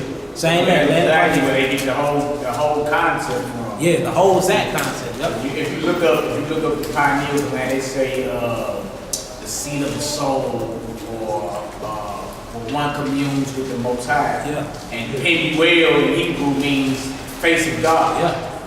That's exactly what it means when you break it down. You can look it up in the Blue Letter Bible. It comes from two different words, El God and Pane, which means face. Yeah. So in order, face of God, yeah. So in order to see the face of God spiritually, you have to open your spiritual eye, which is your pineal gland, which is an eyelid. It have an eyelid, it have a retina, have an iris, all of that. It's a straight eye. It sits in the middle of your brain in the third ventricle.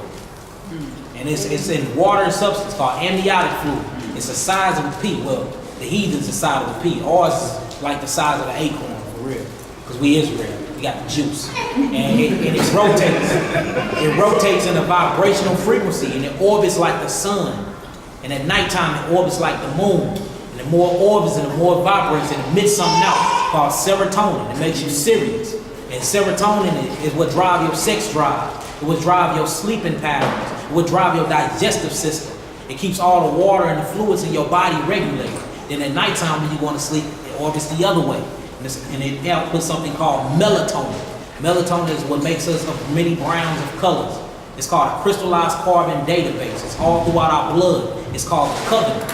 We didn't have this before he gave us the covenant. When he gave us that blood covenant, that's when all this started happening. That's where the power came to Israel from. Israel, prince of the what? Power. It's all scripture. Everything is scripture. So the closer you get to the Most High, the wider that pineal gland. Yep. And it can go, and then it gets so wide to the point where you got to be called home. It's like Enoch. It's like, look, come on up. Come walk with God. Don't look at me no more now. Come walk with me. Let me give you a new body. Because you done conquered the what? The flesh. You don't need this body no more. You know what they call it? In the movies, they call it Avatar. Or morphing. Mighty Morphin Power Rangers. Or leveling up. Or transcending. It's called being totally and tapped to Christ conscious. It's when nothing earthly don't mean nothing to you no more. It's earthly. You lost all connections and emotions and ties with any fleshly thing. There's no reason for you to be here no more. You're ready to walk with God. And all of that is connected to this antenna called the third eye. And this is what brings your rhythm. It's called a circadian rhythm. It's what gives us rhythm. That's why we dance better than anybody. It gives you, it's all in your voice box. It's on your taste buds. Can't no heathen taste this pure like you taste it. Because you got taste buds in your tongue that you pull out taste to anything. It's in your eyes. It's in your eyes. When you see red, can't no heathen see red like you see red. You see the full range of color. You hear the full range of sound. You know what I'm saying? Everything about you is futuristic. You see beyond present. Can't nobody else do that. Somebody came and smacked, I can see a hand coming from this way. Well, the heathen, that's why they got the all-seeing eye, the nest in the sky. They can't see behind their head, so they put cameras everywhere. We don't need that. Everything about us, we dance better than everybody. We move better. We produce faster. Everything about us is A1. But we just a wicked ass nation, man. Which makes none of that mean anything, right? See what I'm saying, man? So we gotta start vibrating higher. Got to. Come on, bro. We was at Psalms 95. Psalms 95, 9 to 10. We'll do like 3 more. We gonna get up out of here, and I'm just explaining the circadian rhythm and give y'all some stuff to Google whenever y'all get home. Man, it's mind-blowing information. It's all in the scripture. All in the scripture. Right with that. Psalms 95, verse 9. When your fathers tempted me, proved me, and saw my work, 40 years long was I grieved with this generation. You heard that? He said 40 years long was he grieved with this generation. He said 40 years, so he must be talking about what? The wilderness. Midbar, the wilderness. So for 40 years he was grieved. If you actually look up this word grieved, everybody think like it meant he was like sad and crying. No, it meant he was rebuking. He turned his face from us because he was disgusted. Look up the word here. One of the definitions is disgusted. He was disgusted for us because we was that wicked. He didn't like us. He used to love us, and he was like, how could I love something so harsh of a people? That means our sins directly affected God. Our sin. He loves us so much that anything we do affects him. So we affect God, which is the creator of all things. That means you have to affect one another. Have to. Come on. 10 again. I'm gonna start over at 10. 40 years long was I grieved with this generation, and said, it is a people that do err in their hearts, and they have not known my way, unto whom I swear in my wrath that they should not enter into my rest. You hear that? So vibrating at this low frequency, you get no rest. You're gonna always be tired and won't be ever never to sleep. Ain't no peace for the wicked. None whatsoever. Let's get these last 2 verses. If we get up out of here, I can use this while other lessons we got. Yeah, we'll do a sit down. I got like 20 other scriptures right now. All right, let's get this 1 Thessalonians 5 and 8. We're going to get that Galatians 5, of course. We're going to go and get up out of here. 1 Thessalonians 5 and 8.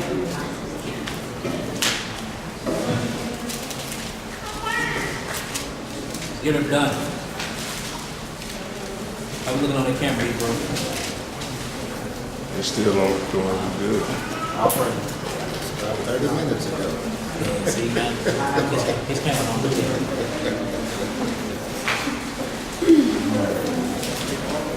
First Thessalonians 5 and 8, and then Galatians 5. Anybody got any questions?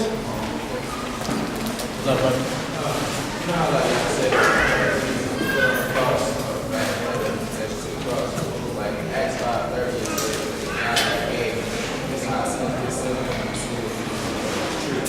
Yeah, if you look up the word cross, he's saying he basically asking us to cross a tree. Same thing. Yeah. Just look up the word. Same thing. Just look up the word. That's why he said, "Curse the very man that hang from a tree." You know what I'm saying? Like we've been getting put out like that since before Christ was even crucified. We was getting put down like that. So yeah, same thing. Cross. Look at the word cross and go to stake. Keep going down. It's gonna say bowls. It's a tree. Same wooden tree, bro. All right, let's get these last 2. 1 Thessalonians 5 and 8 and Galatians 5. I guess it's only a big group. 1 Thessalonians chapter 5, verse 8. But let us, who are of the day, be sober, putting on the breastplate of faith and love. Putting on the breastplate of what? Faith and love. And we've been talking about that all day, belief and love. All right, let's see if y'all been listening. What vibrational frequency is love? Y'all been listening, huh? All right, let's see. Come on with it. And for an helmet, the hope of salvation. Don't just sound like that Ephesians 6, huh? Sound like the armor of God. So in order to stay in this high vibrational frequency, you have to have on God, meaning you can't have on the flesh. You can't wear both of them. You're either going to wear your flesh or you're going to wear the armor of God. And trust me, your flesh got all kinds of holes in his armor. So don't trust in yours or another man's. Come on. Oh, no, that's it.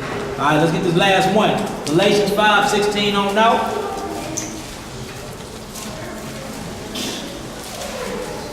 And all of these, look this stuff up. When they say love, joy, peace, long-suffering, goodness, gentleness, faith, meekness, temperance.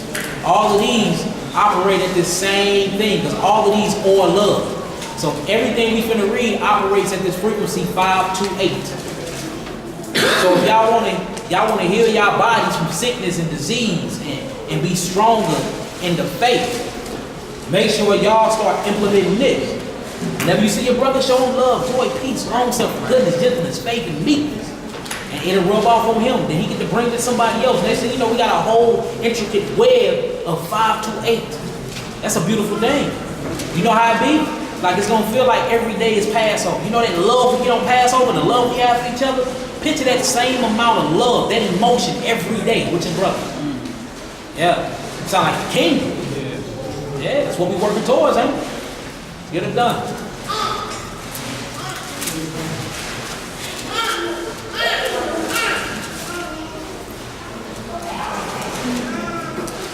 Go to 16. Galatians chapter 5, verse 16. start at 14, sorry. Let's go. Galatians chapter 5, verse 14. For all the law is fulfilled in one word, even in this, thou shalt love thy neighbor as thyself. You hear that? Again, look, how many times we gonna read that? Love is the way to freedom. Love is the key to actually raising your vibration, raising your awareness. Love is the key to all that. Because the first 5 commandments is for God, right? The second 5 is to Christ, which is your brother. If you can do them to Christ, of course we can do it to one another. The 10 commandments is for God and his son. And if we operate in the commandments, we have no choice but to treat each other with such things. And that's love. Love is healing. It used to sound crazy when they be like, love is healing. It's true. Love heals. Love heals. Come on. But if ye bite and devour one another, which is not love, take heed that ye be not consumed one of another. This I say then, walk in the Spirit. He says what? Walk in the Spirit. Walk in the Spirit. The Spirit is anything over 125 hertz. Write that down, y'all. Look it up. Prove me wrong.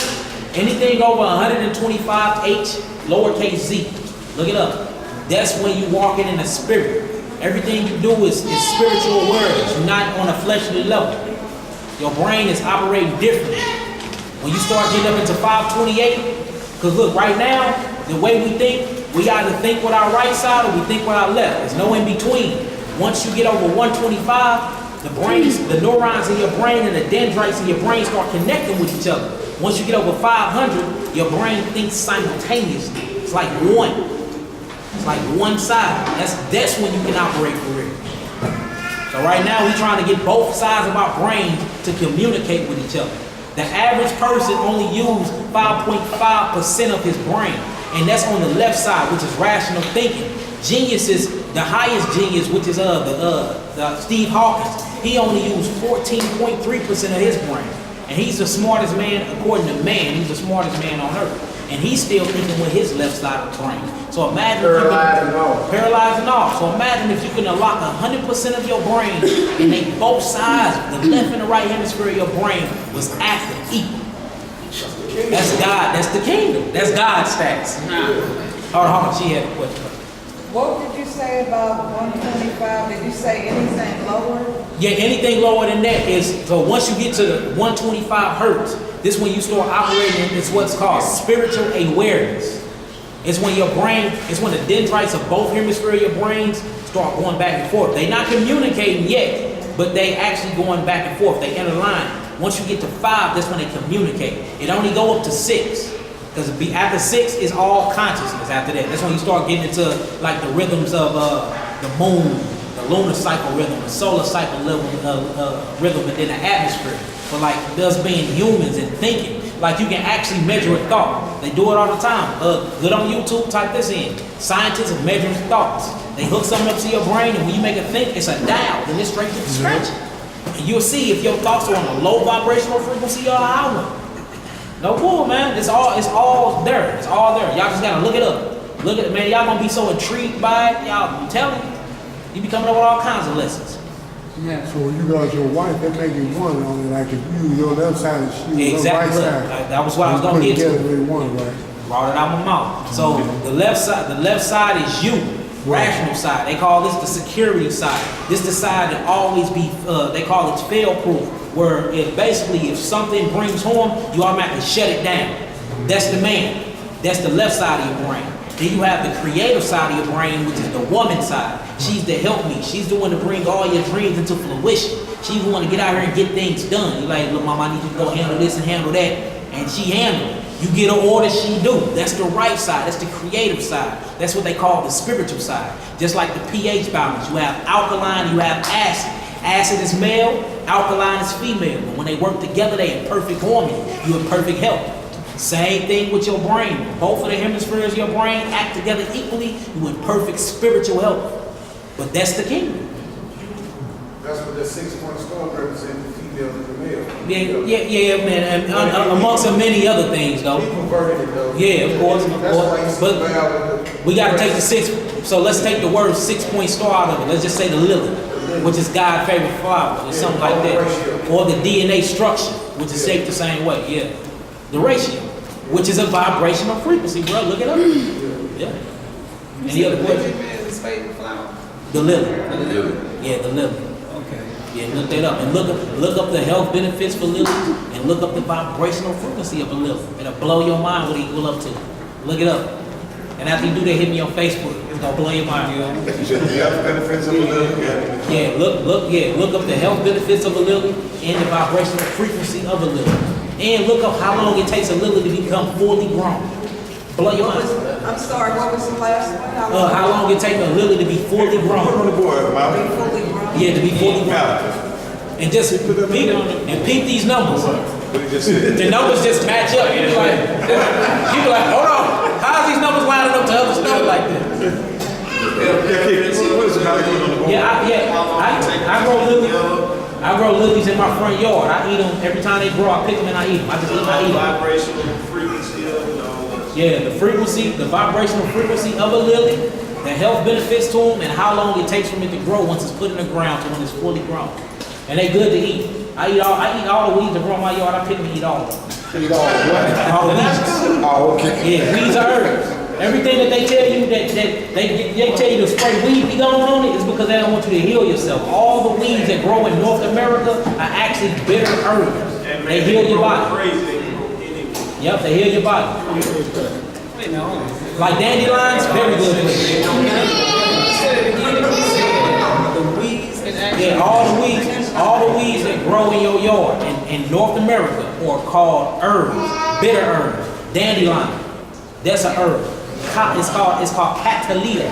That's an herb. All these herbs that grow, you think it's weeds, you trying to run over the lawnmower and get them out your yard and you picking them. Look, pick them, wrap them up, clean them real good, steam them, make you some tea. Or do like I do. I do botany eating. I just eat mine raw.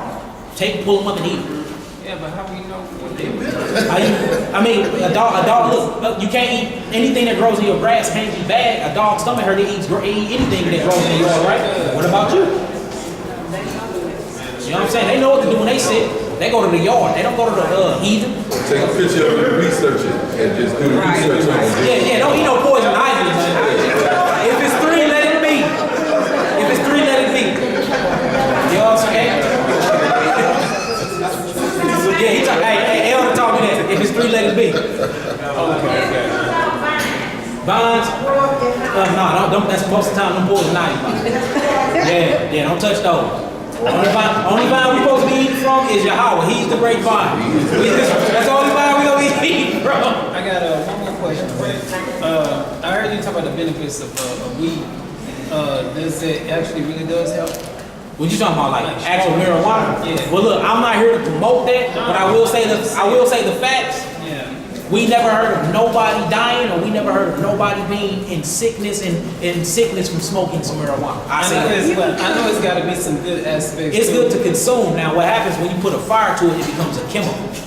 But it's good to consume. That's why he said he gave you every herb of the earth to consume, to eat. You know what I'm saying? But like once you put a flame to it, it becomes a chemical. But you get the same effect. Matter of fact, when you eat it, you get a better effect than eating it than smoking it.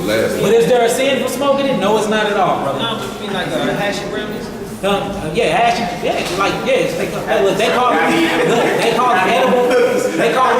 call them weed edibles. Weed edibles. You put them in your food, your cereals, and all of that. Or look, just take it all out. Just take you some hemp seeds.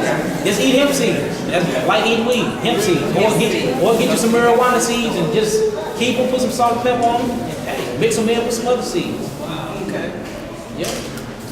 But yeah, I ain't never heard of nobody dying for smoking a blunt. Just saying. Not promoting it though. Not promoting it. Firing up a flying lot. What's up, son? Hold it down. Let me hear her talk. I can't hear it. How do you get to that 125 How do you get to it? We finna read. We actually reading it now. We going into it now. Thank you, sister. Let's get back on track, y'all. I see you, sister. That was some wisdom. She like, look, what's up with this Galatians 5? Come on. 16 again. This I say then, walk in the spirit, and ye shall not fulfill the lust of the flesh. Right. For the flesh lusteth against the spirit. You hear that? So low vibration and high vibration, they don't connect. That's why it's gaps between them. You start from 1, when you jump to 25, you're spiritually dead. So anything between 1 and 25, you are walking dead. You might be alive, but all your organs are shutting down, ain't nothing rhythm right, everything is out of whack. It's when you can't dance no more. You used to not to dance. You be like, I forgot how to dance. Forgot how to ride your bike. Forgot what happened 5 minutes ago. Yeah, that's what's happening. Because it's spiritually dead. Then once you get to 25, 25 goes to 60. This is when you feel sickness. This is something called yeast. It's when yeast starts building up in your body. You know what I'm saying? And the way to get rid of that is, and you can tell when it's a lot of yeast build up in you, or a lot of sin in you, because that's what leaven represents sin, is when your tongue have this white overlay on it. And you can actually, and it feels like plaque, that's yeast. Or your breath smells like some, man, it's yeast. Or you fart a lot, you got a lot of gas, that's yeast buildup. You know what I'm saying? Just stop eating bread, all bread, even flat bread. Don't eat no bread, nothing with yeast in it, it'll get rid of that. But the thing about healing yourself from sickness, you have to heal yourself from transgression at the same time. So if you have cancer, cancer is what they call a selfish disease. Most people that are selfish get cancer, because remember, to any sickness there is an emotion that's attached to it. So for cancer, most of the time, selfishness is involved with that. Or for like herpes and genital warts, most of the time, child pedophilia is to that. Somebody that has a problem with their lower member, they usually get like syphilis and HIV, which is an immune virus. And look, HIV is not a sexually transmitted disease. Every disease is a sexually transmitted disease. Just like if you sleep with a wicked Negro and his spirit pass on you. What is that? That's a sexually transmitted disease. Because remember, sin is disease. So they always telling you that you only can get HIV from the bedroom. You can get HIV from your kitchen. Most of the time it comes from the kitchen. Yes, because remember, all HIV is when your immune system has been so weakened to the point that it don't fight off bacteria and viruses. That's all HIV is. What you think stage 3 cancer is HIV? Stage 4 cancer is AIDS. Same thing, same exact diagnosis, same exact symptoms, just a different name because they get different monies and different brackets of it. Remember, death is big business. So if they can give you one disease and name it 5, you know what they're gonna be doing? Yes, you got HIV, you got cancer, you got HPV, you got syphilis, and your kidneys going out. And the whole time it just be one big disease.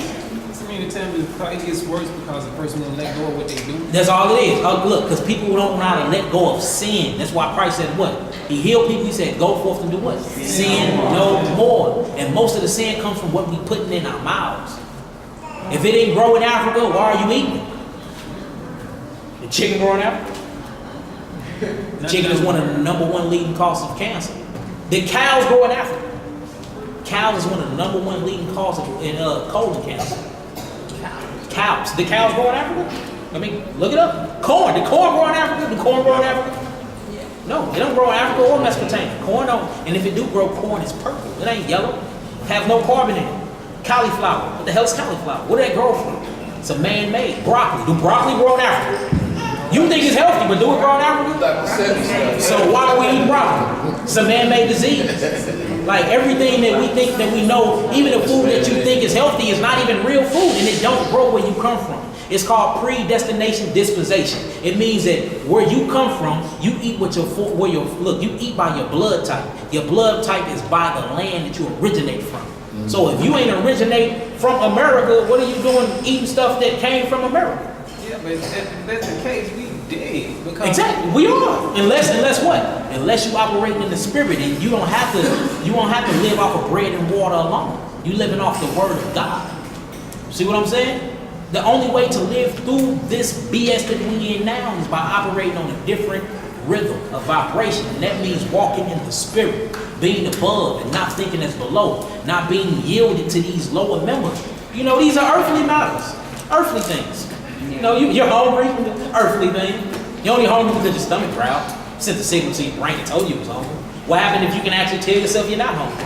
Then you'll be able to actually fast.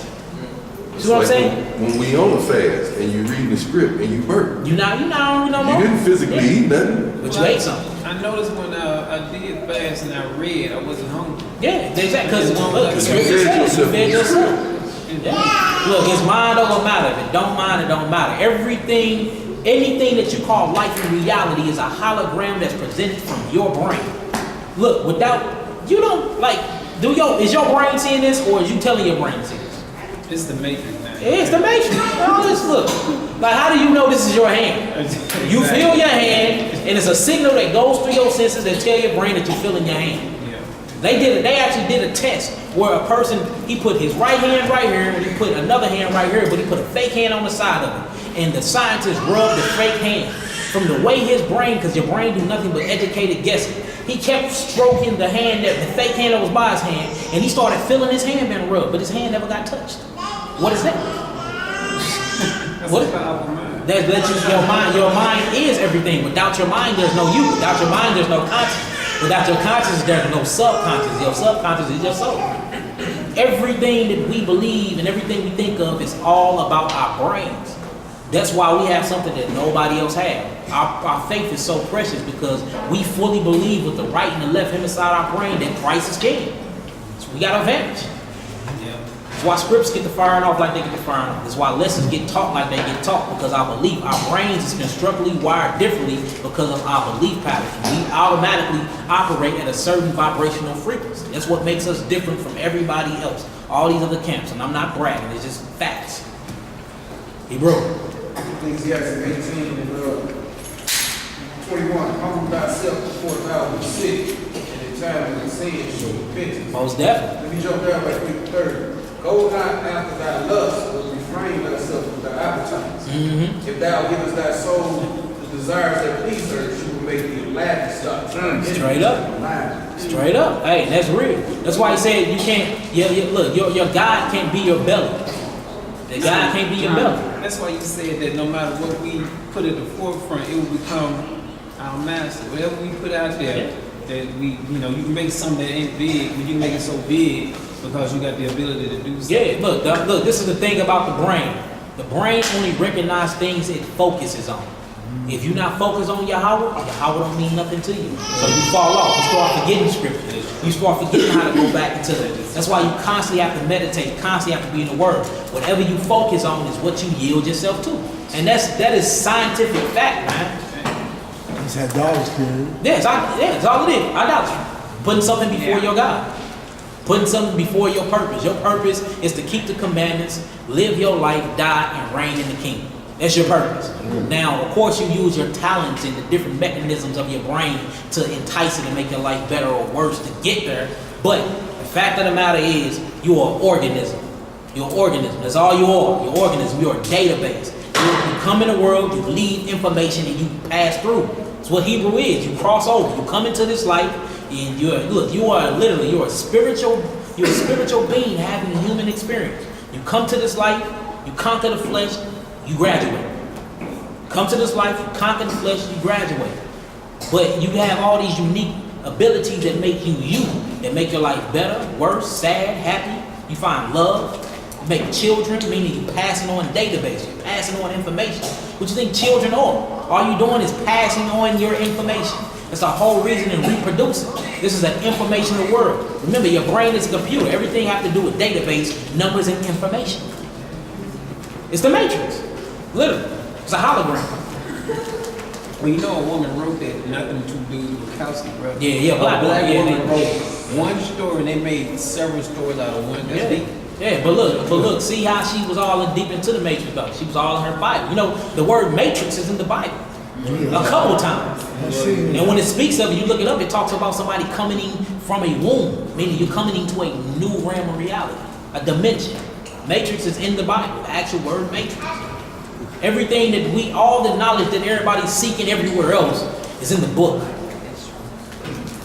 Look, I read nothing but the Bible for real. Of course, I got my other books, but I say this, I study and I follow nothing but the Bible. And I can swing swords with the best of scientists right now, the best doctors right now.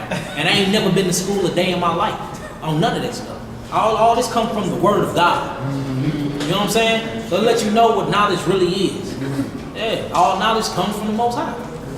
Let's finish this Galatians off and get up out of here. Galatians chapter 5, verse 17. For the flesh lusteth against the spirit, and the spirit against the flesh. and these are contrary the one to the other. That's right. So that ye cannot do the things that ye would. You hear that? So when you operate in this low vibrational frequencies, it keeps you doing the things that you would. And what are the things that you can do? If you put your mind to it, you can do whatever you want to do. Of course, if it's in the stipulations of this universal law that we call the 10 Commandments. As long as you operating in that and you're not in the flesh, your abilities is, man, it's beyond measure. You see what Christ was doing when he was keeping the commandments? He never sinned. He was able to heal people. He was able to, man, he was able to do some things, man. He was healing people, walk on water, manipulating elements. Why can't you do those same things? In fact, he said, if you believe you have this much faith, you'll be doing greater works than what? These. What is Christ talking about? Christ is trying to get y'all to free y'all mind, trying to show y'all that y'all in bondage to flesh, and flesh keeps you from doing anything outside of flesh. As long as you in flesh, you can't operate outside of it. So you actually can fly.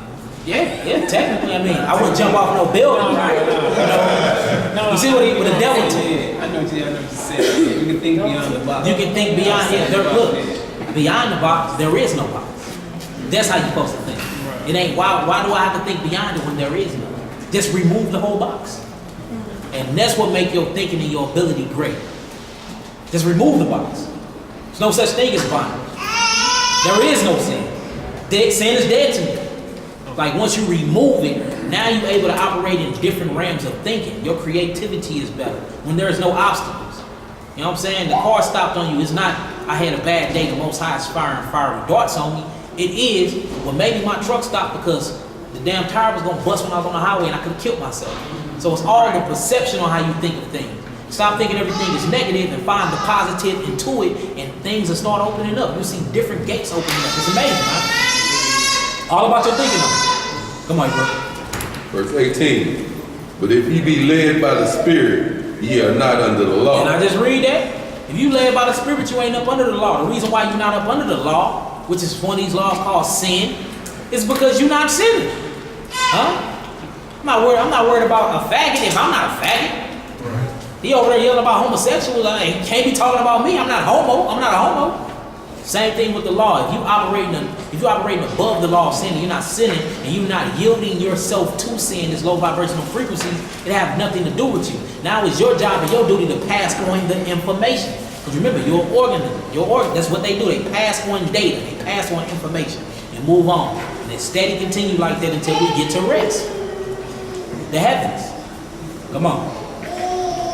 Verse 19. Check this out, y'all. Now the works of the flesh are manifest. Now these are these operations between that 1 and that 25. This is what, if you doing this, you are spiritually dead, and you want to physically die from it too, and then get thrown into the lake of fire. Don't read it. Which are these? Adultery. Look, 1 to 25 hertz. Know it? Fornication. 1 to 25 hertz. Come on. Uncleanness. 1 to 25 hertz. Lasciviousness. 1 to 25 hertz. Meaning you what? You dead. You're spiritually dead. You walking. You alive. You still farting and breathing. But hey, you're spiritually dead. Because you're all the way into the flesh when you operate in these. And this is not love at all. Why would you be fornicating when you know that everything, all your thoughts and all your actions affect your brother? Didn't we just go through all these scriptures showing that? So if you know that you affect anybody by doing these things, why are you doing them? Obviously you don't love yourself, and you don't love your brother, and you can't love your God. Because he said if you love me, you will do what? Keep my commandments. Come on. Idolatry. Come on. Witchcraft. Hatred. You see that? Hatred. That's the sum of all these for real. Come on. Variance. Emulations. Come on. Wrath. Because wrath is for the Most High, it's not for us. Come on. Strife. Seditions. Heresies. Envy. Who coveting their brother?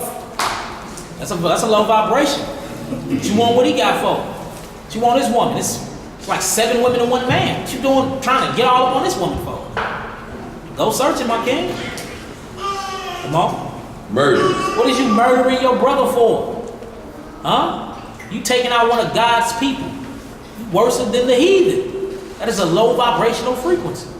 And that is shedding innocent blood. You don't think somebody else affected by that? You killed him. You done took away his life and his ability to repent. You ain't only killed him, you done killed his family crying and grieving. off of your sin. Your sin affected everybody else, got everybody else in this low vibrational frequency, feeling bad, feeling depressed, all because you want to be wicked. Your sins affect everybody around you. Quit being selfish and think that it's only you inside this universe. It's not. So yes, I feel some type of way if you are here bull crapping and doing a stanky leg sinning, because it affects me. Get your stuff together. Especially if you calling yourself my brother or my sister. Go ahead. Drunkenness, reveling, and such like. And such like. Look, he said if I didn't name it, if all the activities even look like this, I'm talking about that too. Come on. Of the which I tell you before, as I have told you in time past. See that? So this is not his first time talking about this. He talking about this a lot. Come on. That they which do such things shall not inherit the kingdom of your You house. will never be able to reach your higher consciousness. You will never be able to roam with Elohim and reign in the kingdom of God. You will never be able to get out of this bondage. You see that? And the worst thing any Hebrew can do is die in bondage. We've been in bondage all our lives, man. Ain't y'all tired? You tired of it? So why are we not operating differently? Why are we not raising our vibrational frequency? Why are we steady playing around with sin? Huh? Oh, because a lot of us don't believe. Come on. But the fruit of the Spirit is love. You hear that? So, but the fruit of the Spirit, we finna get on this 528 frequency. Here you go, mama. This is all the things. If you operate needs, this is how you raise your consciousness. It's gonna obviously change the way you eat too. I'm telling you, it's gonna change the way you eat. The way you sleep gonna be different. Certain covers ain't gonna be. You like, I can't sleep like this no more.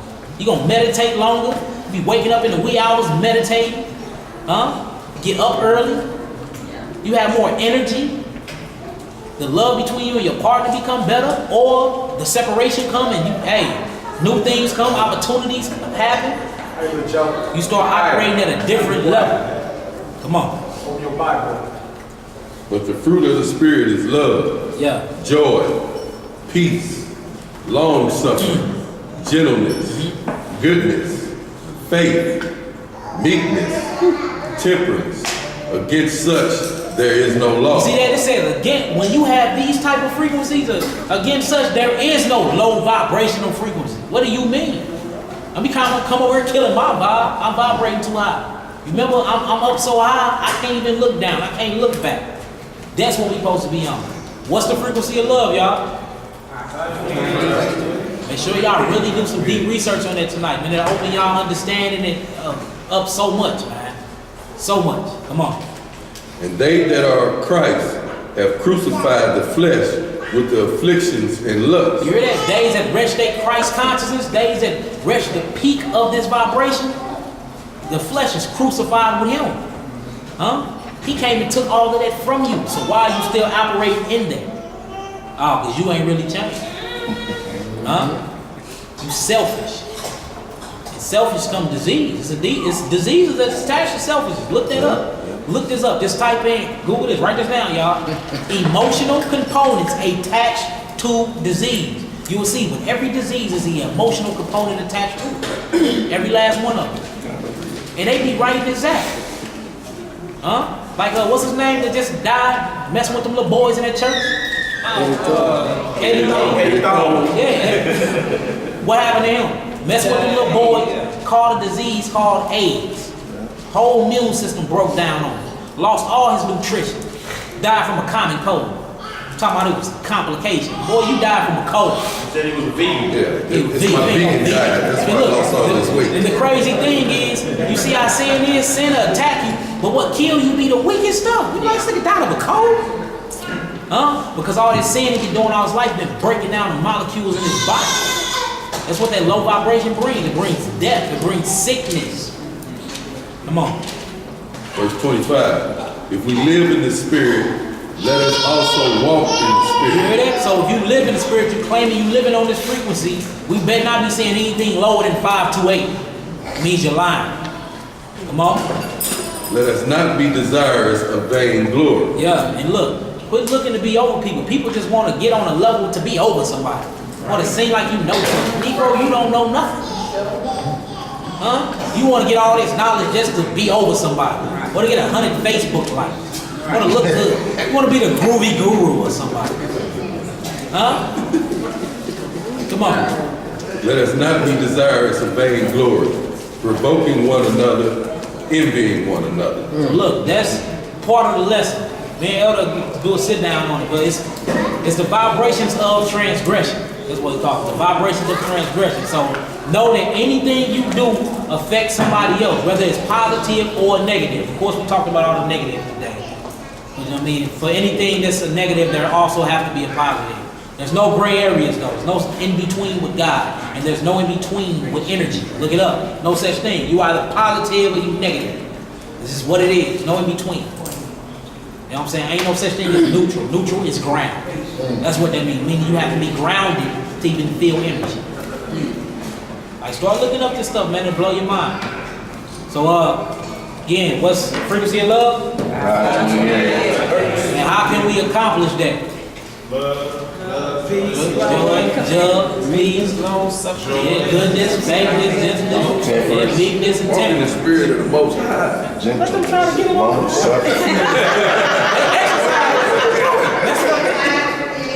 Yeah, hey, look all this stuff up, y'all. So y'all get some understanding? Yeah. All praises. What prayer we got? Blood. What about blood? When you born, they test your blood, and you, like for me, I'm B positive. Yeah, but it ain't really there's really no such thing as D positive or nothing like that. Like if you start really getting into the blood, you only have two types of blood types. You either have blood that has crystallized carbon in it, or you have blood that don't have crystallized carbon, which it do have melanin carbon in it, but it's made up of sulfur and ammonia, not like ours. Ours is made up of like light, you know what I'm saying? So it's really no different type of blood. What they measure your bloodstream off of is how many killer cells you have in your blood. So say somebody with O negative blood, that just means they have less cells that's running through their veins than the other. Now we all have different types of amount of blood that pumps in our veins, but the actual type of blood is you either a heathen or you got the covenant in your blood. That's right. Like what the white man have done is to keep you from learning knowledge, he had put his fancy tongue on everything and he separates stuff so much to keep you trying to keep piecing on and putting together information. But like once you take out all the variables, you like, okay, it's a heathen, it's an Israelite. This heathen, he ain't got no melanin. These two Israelites got melanin, but what make these two Israelite blood different is this will make her O's, this will make his be positive because she had more killer T cells in her body and he had more white blood cells. That's a difference. That's all it is. You know what I'm saying? So your blood type is Israelite. That's your blood type, Israelite. All right, let's get the prayer. Who we got? What are the announcements? This is the portal. Yeah, I'm here. If anybody wants to sign up to go camping, the camping trip is October 5th through 8th. It's going to be at the Merrimack State Park. So if anybody's interested in signing up, just see me after class. That's the Feast of Tabernacles, y'all. What's up, sis? Garden notice or anything? I was good. All right, Psalm 84, close the psalm. Kill that camera here, bro. Psalm 84th chapter, close the psalm. All praise to the God